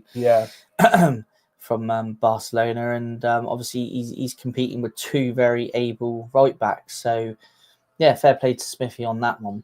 Of course, Smithy, being promoted twice with us, he is a proper legend, isn't he? At this football club. Yeah, no, without a doubt. As much as I say about Steve Cook, and Cook is a legend. Let's be honest, every single one of those players back from 2015 is a legend. Will always be a legend, apart from one. In my honest opinion. Say no more. Have a guess who that is. But yeah, every single player in that squad was a legend. And yeah, but I think Smithy has been consistent throughout. Yeah, he was a little bit younger, but but he's managed to keep his place at the top table for so long. So yeah, fair play to him. I don't think he's that much younger though, is he, than Cookie? He's quite a bit younger than Simon Francis, isn't he? Frano's I think Smithy's got to be 31, 32, is he, Smithy? I thought he was 33, but maybe he is 33. Yeah. I can never remember. But either way, legend. Let's have a little look at these comments. If we scored a few more, would you bring back Semenyo in, or Semenyo or Cook? And if so, who for? Who? Difficult one. I think Cook. Yeah, I think Cook for me it's a difficult one because he's one of my players of the season, and I love Christie's intensity. So it'd be a difficult one for me to leave him out. So for that one, Adams, I think I would put Cook back in for, because him and Christie have a great partnership.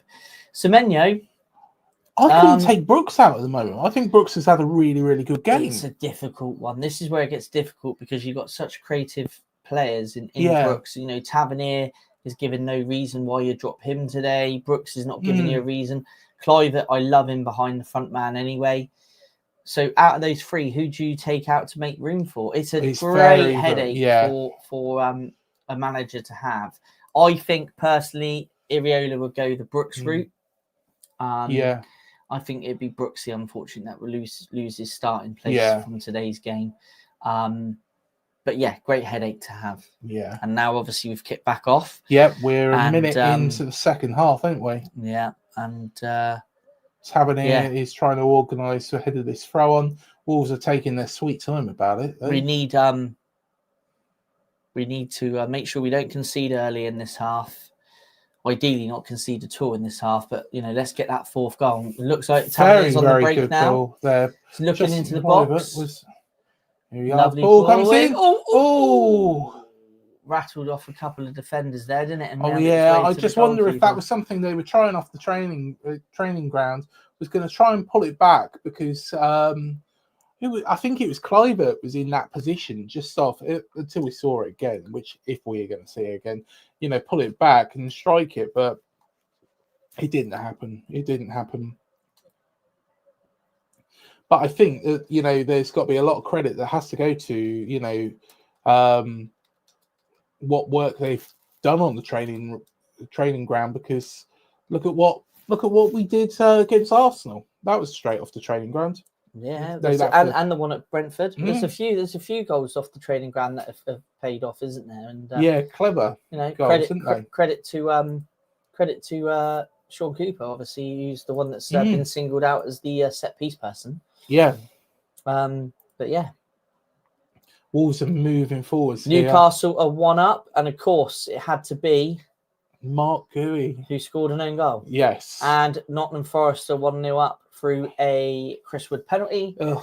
And Brentford have now made it 3-1 against Leicester. So a bit of work there for Ruud van Nistelrooy. I don't think he's in the dugout today, is he? I think he starts from Monday. But a bit of work to do. He's got a very, very tough job there.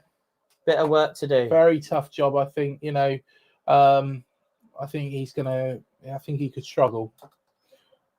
Here we are. Justin Cliver brings it forwards. Oh, that's a great ball to Kirkes. Oh, that's a penalty. That's got to be a penalty. Hold on.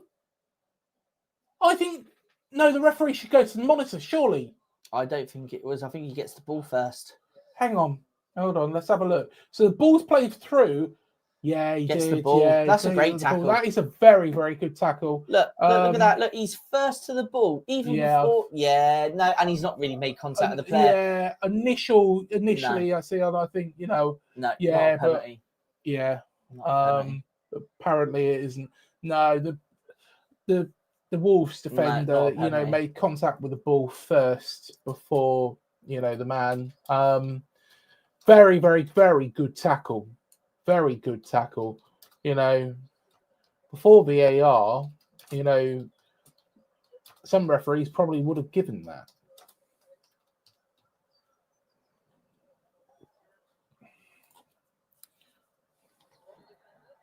Yeah, that's free kick. Tyler Adams. Yeah, very high foot there. You've got to be careful, Tyler. Don't do that. Wolves to come forward here. I wonder what the odds are on Clive getting a hat-trick today. Probably quite low now, but they were probably quite high at the start. No, that's what I mean, at the start of the day.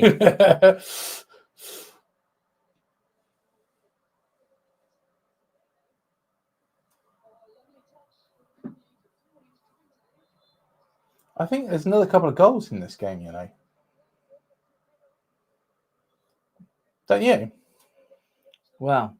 What do you guys think at home?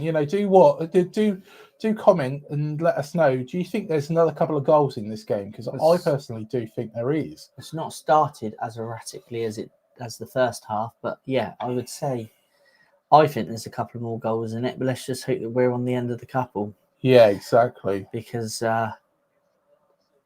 yeah. Like I say, it's going to be dangerous at 3-2. It'd be dangerous that look at the scores that they've had. Wolves, they're very susceptible at the back. Brentford, they got beat 5-3 by Brentford. 6-2 by Chelsea. There's some really strange results in there. It shows that they can find the back of the net. 4-1 against Fulham. Can find the back of the net. Are they particularly? Maybe Gary thinks that he's found something that does work in defence.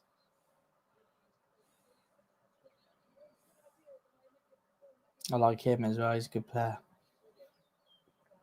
He's brought in, back in. Wolves have got a little bit of possession here. They've gone backwards to the halfway line. Just weighing up what they're going to do. The longer it goes on, though, the more desperate they're going to get, and the more opportunities I think we're going to get in behind them to bury this, even further. Tyler Adams, rightly, I think, had a free kick against him. Yeah, kind of just ran into the man. He's probably got a little ticking off from the referee there, saying, don't do that again, otherwise you could be going in my book. Which we don't really want, We don't want too many players walking a bit of a tightrope out there.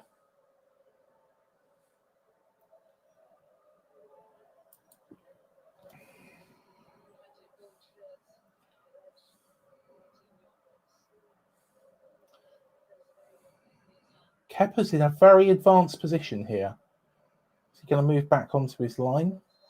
Or is he going to try and claim this? He's moved backwards. Luckily, it didn't go anywhere near him.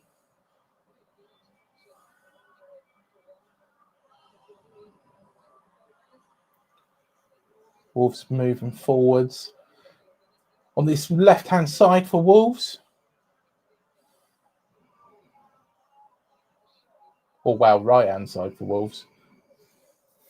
No, left-hand side for Wolves. I'll get it right in a minute.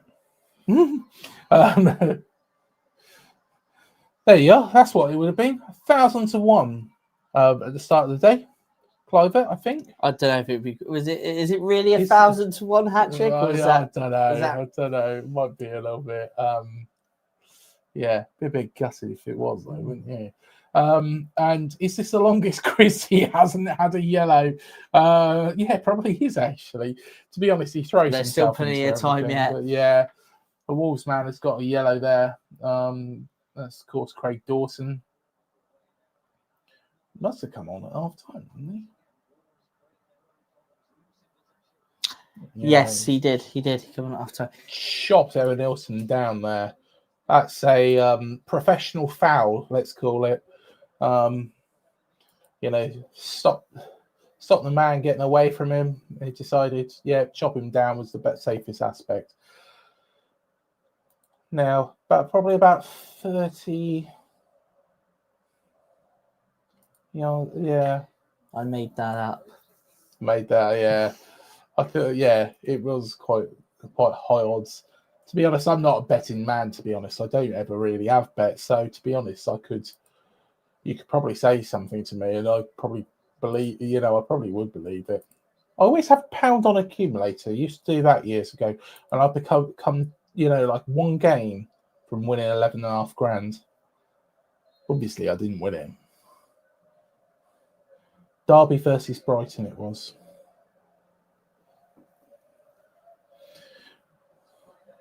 Very, very good pass. Evan Nilsson has controlled the ball. He's excellent at keeping possession. Adams done well there. That's very good from Tyler Adams. Unlucky. Somebody really should have helped him out there. But he kept the momentum of the attack going, didn't he? He did, yeah. By winning that ball back where he did. Wolves are a bit under the cosh here. David Brooks on the right-hand side comes in. Excellent by Cliver. Oh. Very, very, very, very, very, very, very good move. How many times did I say very there? Not enough. I think you should chuck another one. Very, very, very, very, very, very, very good move.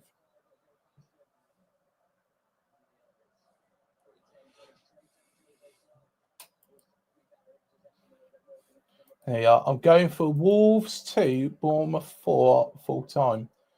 Hey, why not go for 6-1? There's still plenty of time. Which score was that, sorry? No, I'm going.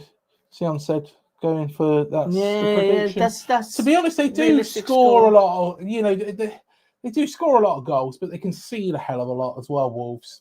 So just hope we get the fourth before they get a second, anyway. Yeah, just to keep that distance between us. Yeah, exactly. I think that would put the game out of reach, really. Offside.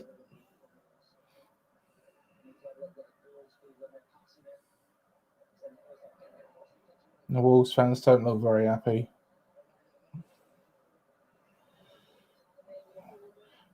Good cross in, but didn't reach his man.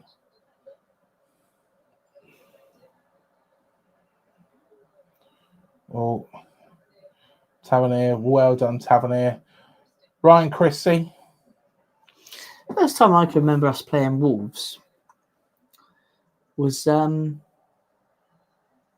first time I can remember us being. We were drawn against them in the old Worthington Cup. Yeah, and would have been 90s, wouldn't it? That was late 90s. I remember Mark Steen was playing. I got a funny feeling it might have been the 1998-99 season. And that's when the old Worthington Cup. Yeah, used to have two legs. We played them at home and away. I can't remember the score. I got a funny feeling we had a good result away. Old Division 1 at that wasn't time. A bad result. Yeah, it wasn't a bad result away. I don't think. I can't remember the home game. Was that Steve Ball that was playing? That was his era, wasn't it? Steve was Ball. Kind of his era, yeah. Who else did they have? Mark Venus, Simon I think Keith Osborne. Curl was playing for him at the time. Yeah. Who was their goalkeeper? trying to think who their goalkeeper was at the Oh, I time. couldn't tell you. Yeah. Somebody will probably know. But That was pre-Dennis Irwin, wasn't it? Dennis Irwin was still at Man United at that Oh time, yeah, wasn't yeah, he? man. Yeah. He was winning the trophies at United at that time. Here we go. Ball into the box from the free kick. Easy to defend that ball. Wasn't a good delivery at all. Straight back out onto the right from Smithy. Ideal. I think that's why he went there, was because he is actually a Wolves fan. Who? Dennis Irwin. Oh, was he? Yeah, I think that's Started why. his career at Oldham, from what I can remember. Yeah. Dennis Irwin. But yeah. He's- Also, Darren Anderton played for Wolves, didn't he? Yes, he did. Yeah. Yeah. See what I mean? They're very, very big club, Wolves, aren't they? Oh gosh, yeah. Paul Ince, he's also played for Paul Wolves. Ince, yeah, Paul Ince. There's probably even more. I'll tell you what, another Bournemouth player played for Wolves. Vince Bartram. Yes, Vince Bartram. Yeah, we had him. Obviously, on Paul the Ince channel a was, while and I'm back. just naming some players. But Yeah. another player, obviously Darren Anderton. Vince Bartram started his career at Wolves. Oh, that was flashed across. Who the we actually goal. interviewed on the channel. Yes. Yeah, very, very interesting conversation with Vince. It must be about 2 years ago now. Easy.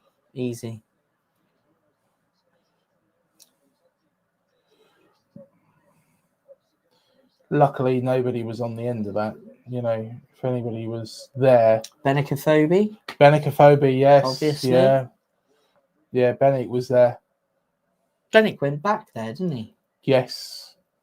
Yep. Was it James Henry was there as well? Or was that... No, that was Carl Henry, wasn't it? Or did James go there as well?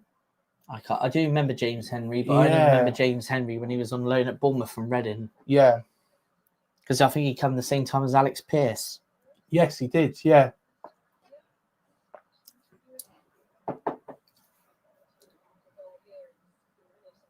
So I think the game's lost a little bit of its bite now. You know, and I think we're letting them come into the game a little bit more than what I'm liking. Yeah, we need to... You know, stop the cross there by Adams. You know, ball's out for a corner. Let's not get complacent. That's the thing. You know, that's the big thing. Is you know, if we're complacent, that's...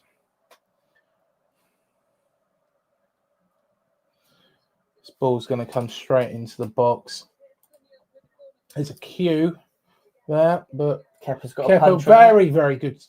Yeah, that's better from Kepa. Would Travers have come and caught that? I don't think he would have, to be honest. I think most keepers these days now punch, don't they? It's all about punching and palming, and you know, it's not like years ago where a goalkeeper would, you know, look at catching something like that. It's almost like, you know, these days, you know, a lot of keepers tend to punch now, don't they? Yeah. Well, Brentford are now 4-1 up against Leicester, so things are getting even more trickier for Rude when he starts. Yes. Yeah, it can't be. That's not good. That's not good at all from Leicester City. I'm sure that still 1-0 up, and so are Forest. So I'm sure Chris is pulling out the remainder of his head at the moment. Oh, Leicester till I die. Probably hasn't got very much left, does he? Who, Chris? Yeah. Bless him. Probably hasn't actually at the minute. I'm sure he's not enjoying this afternoon for one little bit. We are though. We're enjoying it. Are, yes, we're enjoying it. So at the moment, yeah. Yeah, Chris could be having a bit of a meltdown.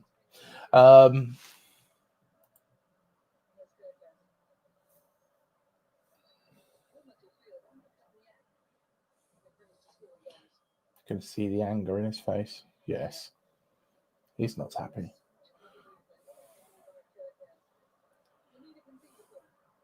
So corner to Bournemouth. You know, the impetus has just died a little bit out of this game. You know, but we literally had a sort of like a 90-minute game in like the first 20 minutes. Yeah. But we got the corner. Let's hope Clivert puts in a good delivery.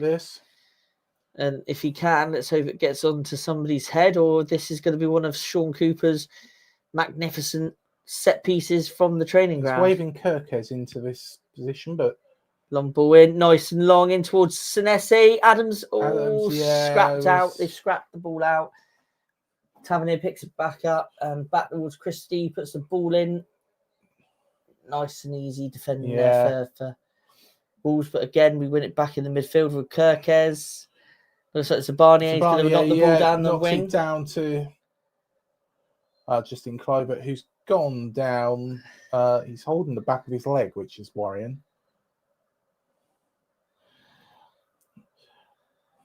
Now, if there is a bit of a niggle on the back of his leg, because that's not the first time he's touched it, I would get him off.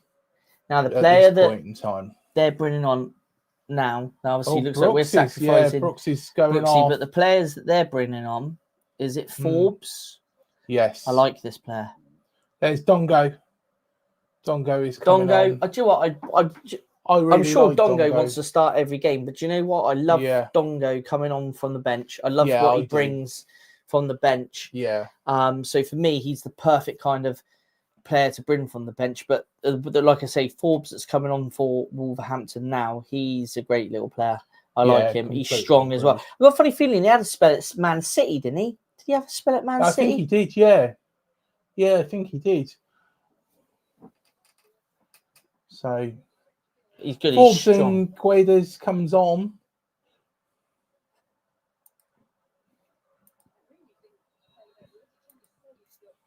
Gary O'Neill feels that this game is not over.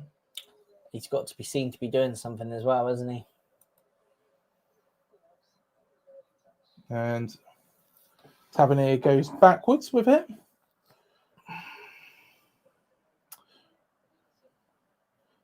And see, Dongo straight away involved. And back it goes.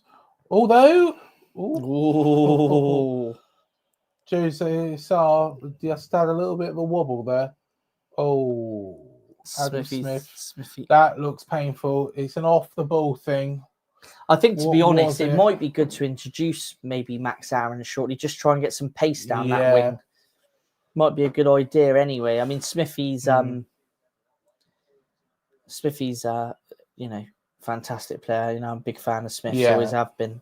But I just think maybe it might be a good idea to introduce some pace. He looks like he's hobbling a little bit in that corner there. Yeah, he does. He does. I'd rather get him off and change him. Be interesting to see who takes somebody else, but he would take the armband as well today, considering Cook's out the pitch. Probably be Adams, wouldn't it? Yeah. Gary O'Neill is waving to push people forwards, but ball lofted very, very high in the air. See Dongo there, he's put some pressure on them. Look, and he's obviously missed the header. The ball is completely up in the sky. Craig Dawson has booted it far, but Ryan Christie can't keep that on. And we're back to normal service of keeping the ball, out of Space's reach. Everything was hoofed right up, wasn't it, at that point?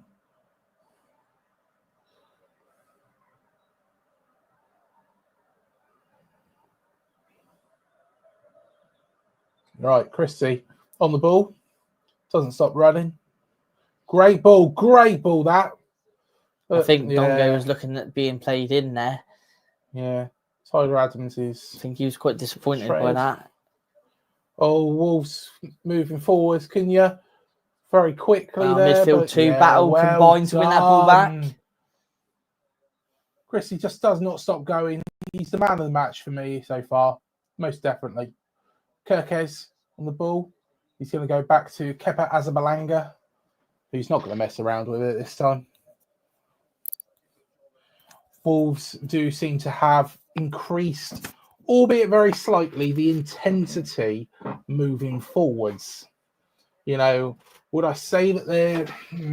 I wouldn't say that they've really added the intensity, in a big way. If they did, it would give us more opportunities behind them, which, that's why, I'm hoping that they might put us under a little bit more. See on Dango said coming off, on Brooks off. There we go. Thanks, Sion. There we go. Ball's up in the air again.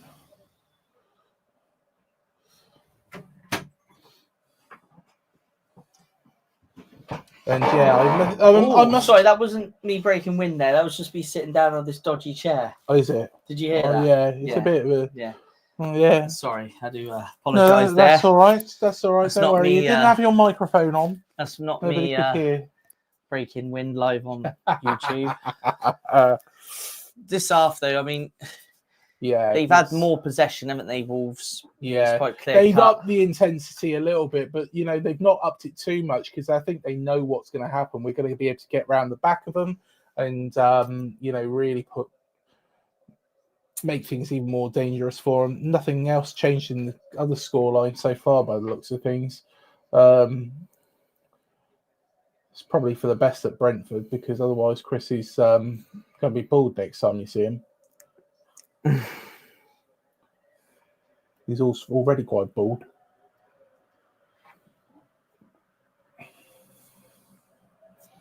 Here we go. Any excuse? Goal. Oh, don't know what this goal is. Hopefully it's our goal. I think we are a little bit behind. Oh, here we are, Dongo.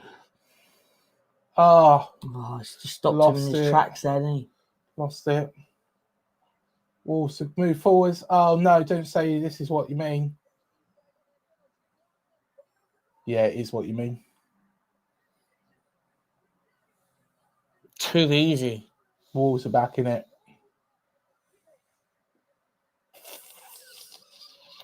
That's too easy.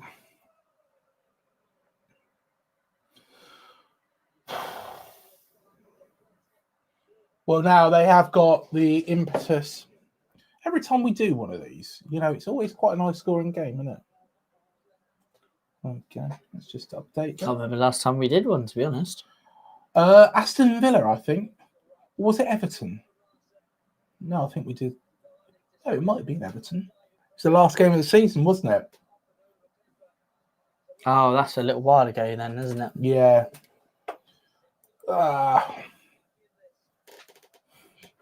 Shit. Well, one goal in it. Not good. Not good. 20 minutes for them to get an equaliser.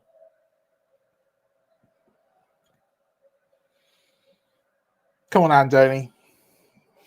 Got to think of a way now to get another one. I think a foul. Oh, yes! That's a penalty! It's a penalty! Yes! And, of course, Jose Sarr is laying down on the floor. That could well be a red card now. That could well be a red card now. Jose Sarr is saying that he's banged his ear. I don't think there can be anything in that. Could that well be a red card? It could well be I a just red didn't hear card. the first time. That is a red card now. Surely he's already been booked, hasn't he? Yeah. In answer to the question on the screen, about 20 minutes plus. 20 stoppage. minutes. Yeah. But looks Gary like O'Neill looks it's VAR. pissed off. It's VAR. It's I'm not looking at the comments because I want to see what happened. I think this is for a red card offence. This cannot go against Evan Nielsen. It cannot go against Evan Nielsen. He's getting his yellow card out.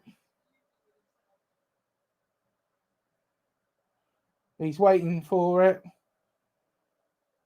Gary O'Neill might have a big problem here. Right, let's have a little look at this again. So Evan Nielsen's won the ball. This cannot go against him.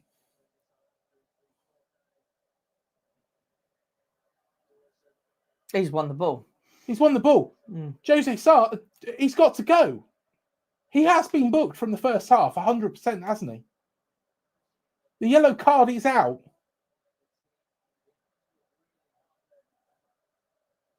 Craig Dawson is wandering around. He's wondering why he's played his... Has he played his goalkeeper into trouble? Yes, he probably has. Tell you what, the pressing from Evan Nielsen today has been superb. Evan Nielsen has really caused a problem. Jose Sarr is okay, but is he going to be okay in terms of bookings?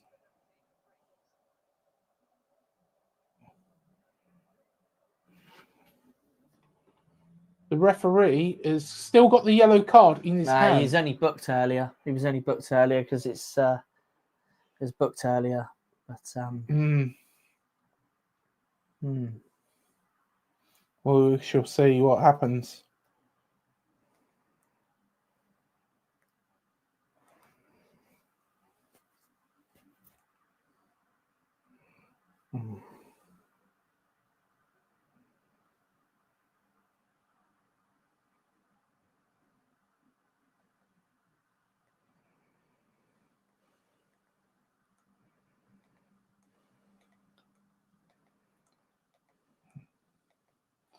Let's have a look.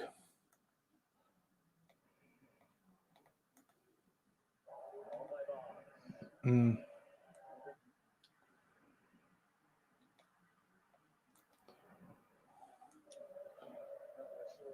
have a little look. It's in. Yes, it is in. 4-2. 4-2. AFC Bournemouth 4. Wolves 2. Hat trick. When couldn't we buy a penalty? So, yeah, it is a Clivert hat trick. And there we are. You might be right. You may well be right with that 4-2 prediction. A hat trick of penalties. When was the last time someone scored a hat trick of penalties in the Premier League? That's a very good question. Has that been done before? Must have been done before. Should we try and get a fifth? Or, well, Clivert's fourth. Shows what Evan Nilsson brings to the table there. Let's have a look at some of these comments. Anyone done the bet? Wish I had. I wish I'd done it. It would have put 100 quid on it if it was 1,001. Exactly. Evan Nilsson looking very, very happy with himself, and so he should do. There's arguments for him being man of the match actually today. Do you think? Clivert? No, Evan Nilsson. Evan Nilsson, yeah. Because you know how he's won those penalties. Wolves not looking very happy. Their fans, I look really pissed off.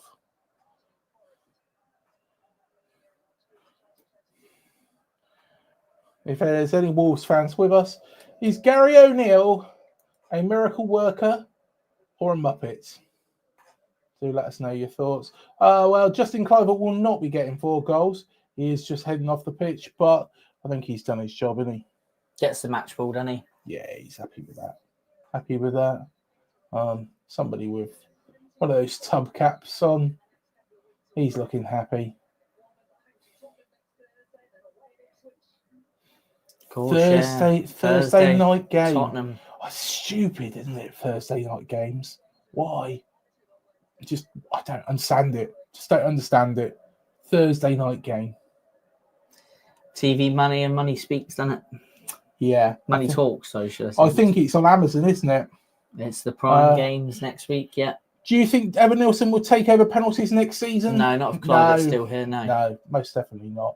I think Clivert will be, and I think keep it going. Keep what works going. Did Dad ever score a hat-trick in the Premier League? I don't think he did, actually. I know he did for Barcelona, didn't he? He didn't. Yeah, I don't think he ever did in the Premier League. Oh, I don't know, actually. Billing and Unau is on as well. So good to see Billing get some minutes. Obviously, he's been very restricted. Ennis Unau is on as well. And he needs some minutes. Obviously, we were talking on Cherry Picking this week about him being linked with a loan move. But I think that's just a precaution, actually, because, of course, Evan Nilsson, he's a lot of running. We've done the job by the looks of things here. We just need to tighten it up a little bit now. Just make sure that they can't get back into this game at all. Another very high-scoring game for Wolverhampton Wanderers that has gone against them. Luckily for us.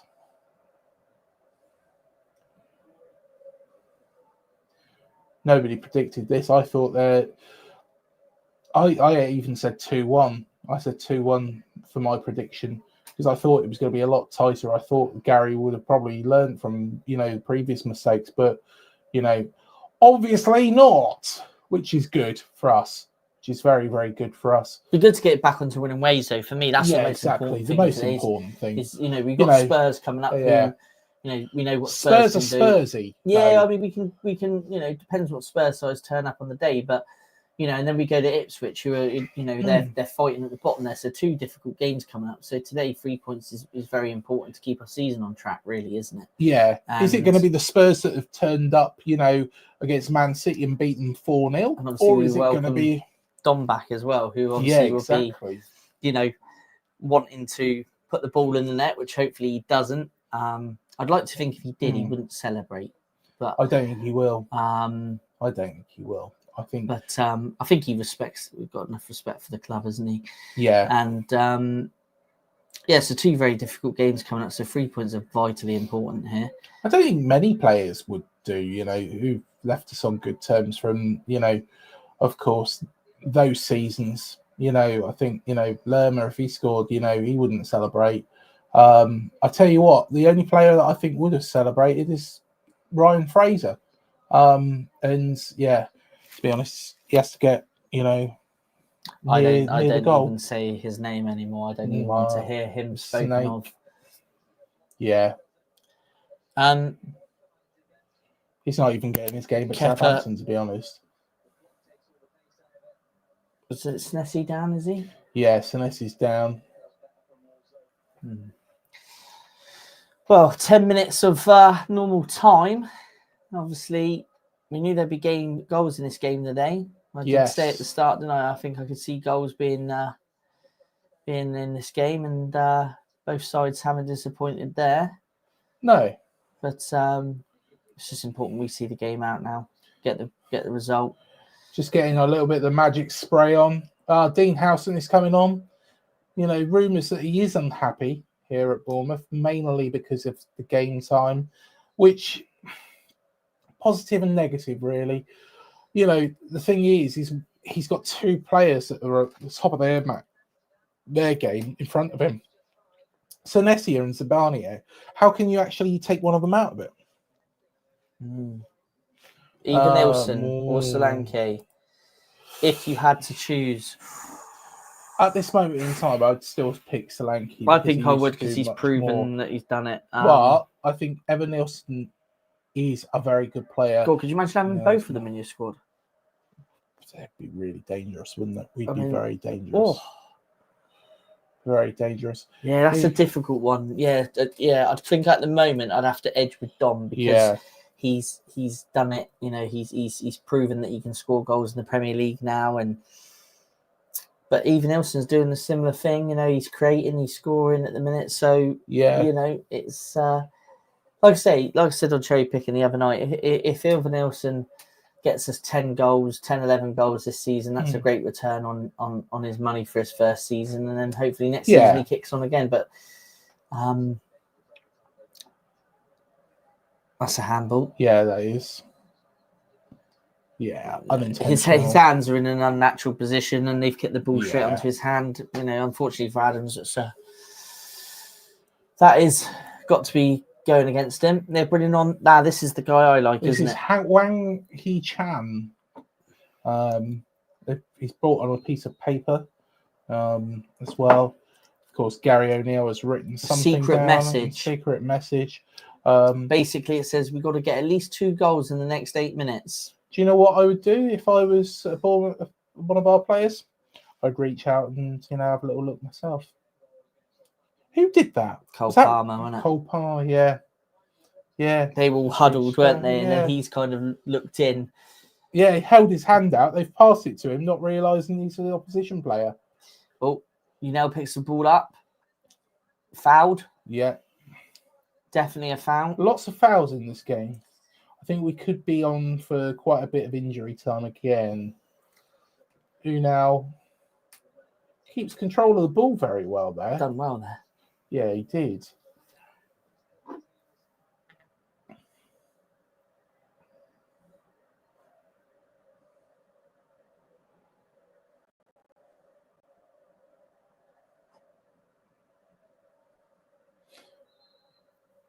Maybe something from the training ground here. Kirke's moved too fast. I think maybe we're going to go out wide. Oh, no. It's an idea. I thought we was going to go out wider on the left-hand side and then try and get something into the box, but no, it didn't happen like that. We move forwards. Unal headed it back. Here we are. Marcus Tavernier. Billing. Oh, very, very good ball. Very good ball. Philip Billing tries to find Edis Unal again. Billing, unfortunately, is a bit part player now, I think. But when he comes on, he seems to be giving 110%. He's chased that ball all the way through without even touching it there. But, you know, Unal moves forwards. Oh, that looks... Oh, he's back up. I'm quite pleased for him there because I think that looked like it was painful for the Wolves man there. But, yeah. Or he holds his back. I could give him some jip. Hopefully he's all right. But would have been nicer to see Enisu now, you know, get the better of him there. And him not make that challenge that hurt himself.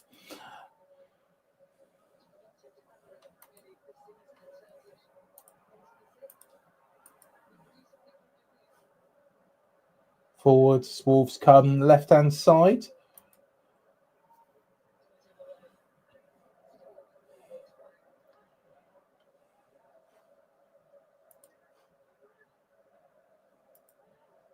Making sure that they're shepherded out of danger. Billing having a little battle there. A lot of grabbing going on, but the referee lets it go. A lot of fans seem not to rate Unal, but I do a lot. How about you guys? I think he's a solid player. I think he offers something a little bit different. He's not prolific in any sorts, but you know, he's a decent player. I think he needs more minutes under his belt, but is he going to get that here? Because of course we're in quite a nice position where we don't have a lady just rubbing her eyes. That's a great bit of commentary, that is. She obviously, a lady's there rubbing her eyes. Well, obviously she doesn't want to watch what, you know, is... Wolves can we elaborate? Like, oh, there's a Wolves fan in the crowd and she's rubbing her eyes in dismay of this performance. There's a woman there rubbing her eyes. Fantastic. There we go. So you're treated to the best here, aren't you? In my terms of, you know, I made that quite clear on cherry picking the other night. I like what he gives you from the bench. He's totally different striker to Even Nilsson, gives you something different. Same when Solanke was here, he gives you something different to what Solanke was giving us at the time. Yeah. I think I don't think he's really ever going to be a first team starter with Even Nilsson fit, which hopefully he stays fit. But yeah, he gives you that something different, that different edge. Billing picks the ball up on the D. Even Nilsson's in the box. No, it's not Even Nilsson, it's Enisu now. Oh, that's it. Yeah. That's it. And I can't even get the names right. They both start with E. Has Billing got into the game? He has, actually. Yeah, he has. Yeah. He's been involved in quite a bit of this since he's come on. It's nice to see him on. Obviously, he's not had a lot of minutes. He's a good lad, Phil Billing. You know, I've met him a couple of times. He's a very quiet, he's a very reserved guy. He doesn't ooze confidence. He's a confidence player. Yeah, we've seen that before. But you know, he's come on and he's done all right so far. He's been involved, didn't he? He's got himself involved in the game. So, and he put the ball through there for corner of Bournemouth. Struck it. That was difficult. He had to go find a way through a whole group of people there. Lots of them Wolves players. Crashed at the ball there, didn't he? Well, it was difficult. You know, he had one chance. There was players already running at him and was aware. And the Wolves fans are buggering off. They've had enough. What you probably should have said was there's some fans leaving. No detail. Don't give too much detail. Yeah. Craig. Yeah. Don't give too much detail. Let people guess. Man's puffed out his There's cheeks there. Yeah. There's a woman. She's rubbing her eyes. Woman rubbing her eyes. That is the line of the day. A man's puffed out his cheeks. A woman He's is not happy. rubbing her eye. Yeah. I mean, this is sort of dying off now from our point of view. We're kind Yeah. of, just sitting in for the win now, aren't we? We're doing Yeah. the bare minimum, really. Kirkes has he been slapped in the face? Yeah, I there? think there was he's holding his face. He looks in some discomfort. Yeah, he does look in some real discomfort. What happened there? Crystal Palace have equalised against Newcastle in the 94th minute of the game. There we are. We are only a point behind Newcastle United. If Palace win that, Palace has scored both goals in that game. Yeah. To be fair, I didn't. I watched the Newcastle West Ham game on Monday night, and I thought Newcastle would beat West Ham. But I tell you what, West Ham put in a great performance, and Newcastle didn't look very good at all. So I think Eddie's got a bit of an issue on his hand up there. He's going to have to get Europe up there this season. I don't think they'll expect anything less, really. He's done a great job, to steer them clear of relegation. But I think he's got a very, very tough job on his hands now.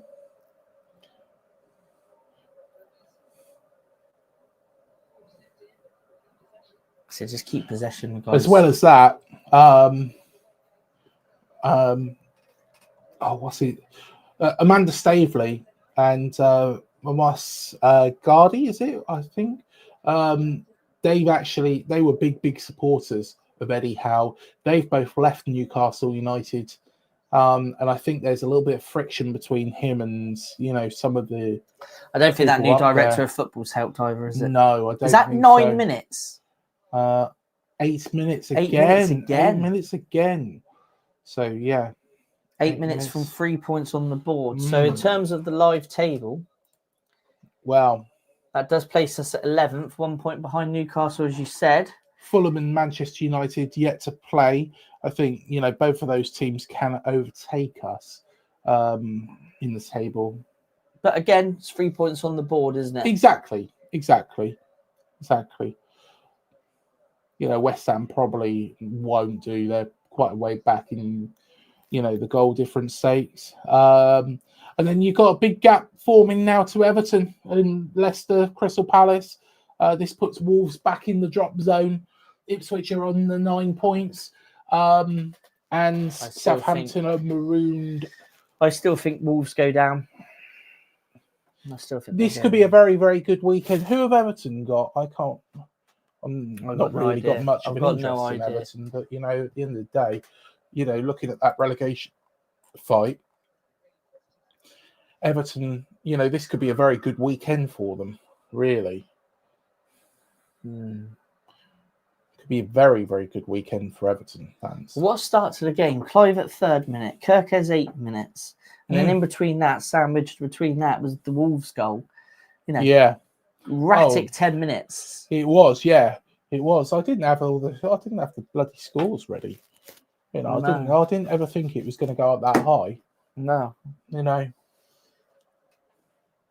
8 minutes to see this game out. Yeah. Now, if you're a Wolves fan, you're eagerly hoping in those 8 minutes you can get 2 goals at least, trying to salvage something out of the game. But from our perspective, it's a case of just seeing the game out and taking those 3 points. Most of them are fucked off on the bus home. Excuse the French. Some good French there, wasn't it? Yeah. There's a man scratching his nose in the crowd. There is, yes. Yeah. There's also a man, I can see him in the far corner putting his orange coat on at this moment in time. Yeah, Craig is a very observant person and likes to give a lot of description. Yeah.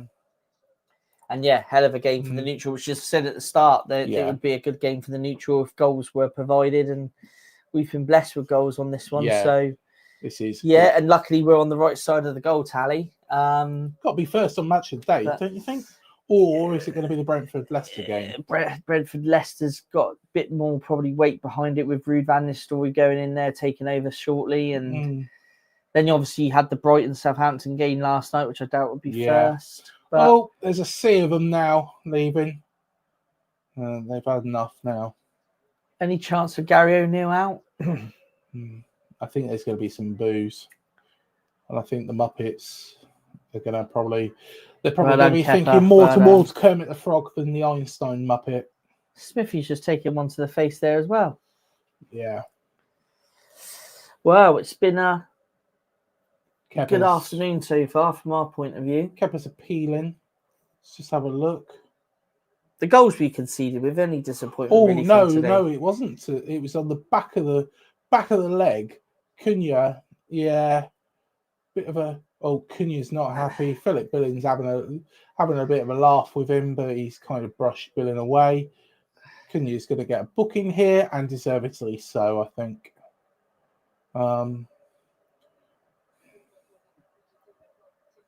There's a man there with a bubble hat. Yeah, Craig. man with there with There's a bubble man with a bubble hat. There's some angry Wolves fans. The Craig Beasley observation. Yeah, exactly, mate. But Exactly. In terms of the 2 goals we have conceded, they were disappointing goals to concede, I think. Yeah. But at the end of the day, if you score more, you win games. It's very simple, most isn't definitely. it? Yeah. It would have been nice not to have conceded the goals in the manner we did, but I mean that's just being ultimately picky, isn't it?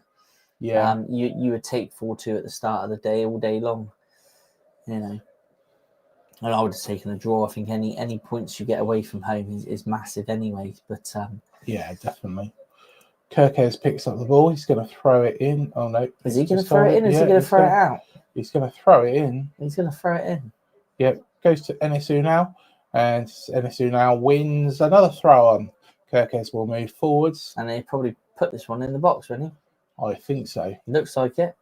Yeah, he's going to launch this over. Or is he looking for Christie? Well, he might go back to Christie. No, he's going to go to Tavs. Tavs is going to try and turn his man. He's done very good there. And another throw on. That's surely to us. Another Bournemouth throw, surely.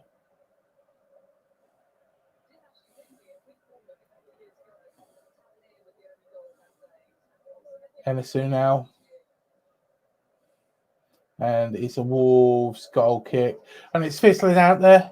There's a lady with an oversized coat there. She's not looking very happy. Obviously, she's a Wolves fan. And now the politician. She's just taken the coat off and she's like, oh, I'm on TV. Oh, yeah, I'm the politician. And yeah, Wolves have kicked it straight forwards. And yeah. Is there something vibrating? Oh, I don't know what that is. Yeah, I'll ignore that. Hi, I'm Ed Winchester. Was this what you were walking around Paris with? Yes, it was. You've seen that video, haven't you? Well, it didn't excite me, but it wasn't the most exciting, to be honest. So, have you seen any women with hoods up today? Yes, I have. Yes. Did you see some? Mad. As you can tell, the game is fizzling out. Yes. We are just trying to keep possession, run the game down, run the clock down, keeping the ball in Wolves' half, and keeping them away as far away from our goal as possible. We've got a minute left to play, and Christie's knocked into, but he's a warrior, and it's not going to bother him. Tran Larson looks angrily over at the referee, but isn't going to really do much. Oh, here we are. Dongo on the ball. No, fizzled out there. A bit like this game has. I think everybody, Oh, thank you very much. Thank you very much. Do you know what?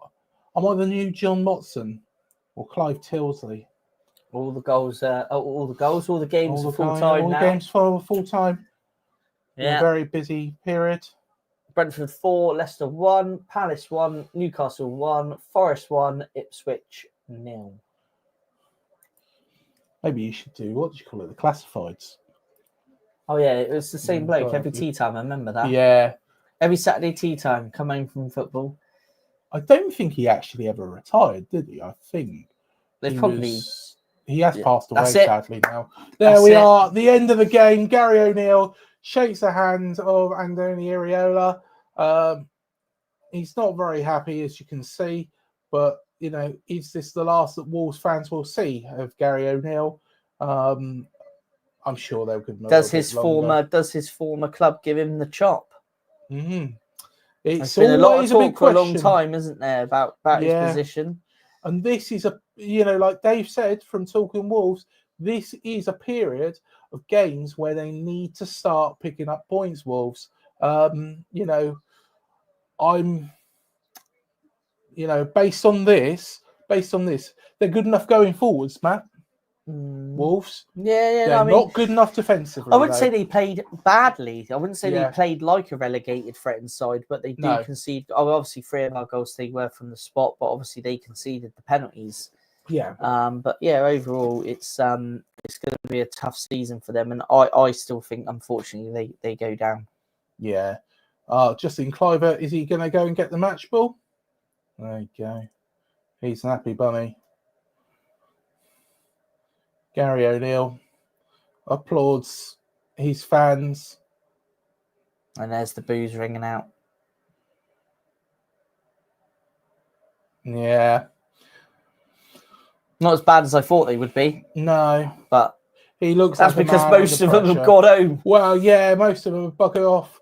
Look, you can tell where the Bournemouth fans are. There's a big congregation in the corner there. And yes, that's our fans. But yeah, you can see the Wolves logos very, very clearly. They are not happy. And yeah, we're just seeing the goals again now. Evan Nilsson, fantastic today. Fantastic. Kluivert, the first penalty, played just into Jose Sarr's right-hand side. Of course, Evan Nilsson then won a second penalty, which Justin Kluivert put to the left this time of Jose Sarr, before Wolves did score again. Justin Kluivert's third penalty, again, a bit like the first one, very, very well taken. So he goes home with the match ball, and they're not going to show us the rest of them. They're not going to show us Kirkos's. No, but let's have a quick look through the stats quickly before we tie off. Yeah, definitely. I think so. Yeah, let's have a little look. Possession wise, Wolves had more possession. I think that was definitely in the second half though that they built that up. Yeah, 12 shots. We were definitely more of a danger moving forwards. Shots on target, we had 8 towards his 3. The expected goals, I don't go too much off this, but 3.19 for us. Our pass accuracy was slightly less than theirs. They had 85 to our 77, but overall, it's scoring goals which win you the games, and that will put AFC Bournemouth up to 11 spots. So we're top of the bottom half. So 5 wins, 3 draws, 5 defeats, a +1 goal difference, 18 points going into that big game against Spurs at Dean Court on Thursday. And just looking forwards to that, I think that if we play like this, we've got a chance. It depends what Spurs team turns up. Spurs looked very, very good against Manchester City. There is no doubt about that. They also looked absolutely terrible against Ipswich. Spurs are just Spursy. And yeah. It's going to be a difficult game. It's not, I'm not going to write Spurs off, to be honest, because it's going to be a tricky game. But it's we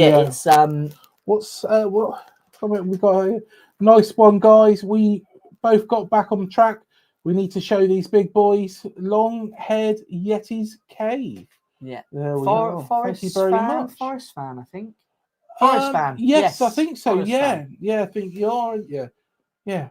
If you're not, just correct. No, us. I'm pretty certain. Yeah. I think I've sure, seen him. Is it Early Doors? I've seen him on. Yes, I think so. Yeah. Some channel that we've been on or we've worked alongside. But fair play to your guys. They got the win today, which has obviously got them back on track. We face Spurs next. Yeah. It's going to be a tough one against Spurs. I'm not going to write them off, but Craig is right. They're very, very. They were right. Yeah, Forest there. Forest till I die. But yeah, play, like Craig said, play. depends on what Spurs side turns up. We've beaten them before, so we can beat them again. And I think, I am more confident now that we can get a result against them, whichever side turns up. Exactly. But we're going to obviously welcome Mr. Dom back, who's obviously a hero of the club. And just hope he doesn't score and hope he has a bad evening, and then I wish him all the best for the rest of the season. But exactly, likewise, mate, likewise. Yeah. Do you know what? I do like a trip to Nottingham Forest. Trip to Nottingham Forest, City Ground, good stadium, good ground. And you also get to go to Hooters before the match as well. That's where I spent most of my student loan. I've paid it off now, finally. Nice. All these years later. Nice. That's On that note, I suppose that wraps things up. I think That's so. been the watch along, isn't it? We've done. Thank you so much, everybody, for joining us. It's been a real pleasure. If you haven't hit the like, the subscribe, the bell button, please do it. Go watch our recent cherry picking. Smart dressed man. Spurs Jekyll and Hyde team beat City and lose to Ipswich. This is it. Completely. That's why they're not really in contention, is because they do stupid things like that. Because they're Spursy. On paper, they're a decent enough side, but I think. So I'll do that. Yeah, I think it's when you're ready. When you're ready to close things. No, see, I think that's Matt's got it all to hand, but I think it should be good. Yeah, watch our cherry picking. Right, so. You got to watch our cherry picking show from this week. Really interesting.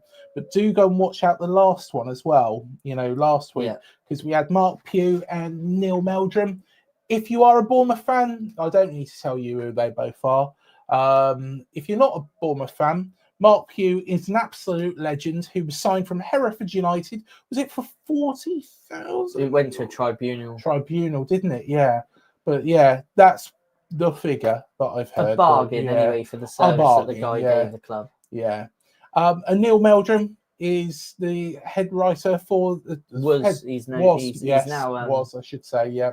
He's now... he's got his own media company, hasn't he? Yeah, he has. Yeah, great guy anyway, and very, very helpful in the podcast that we did with him. Yeah, most very definitely. Helpful, and who we appreciate greatly. Oh, most definitely. We've got loads of interviews on there as well. We've got some stuff coming up as well very soon. So make sure hit the like, subscribe, the bell button below. It helps this channel to grow. Again, thank you from me and Matt. And we shall see you in the next one. Yeah. Cheerio.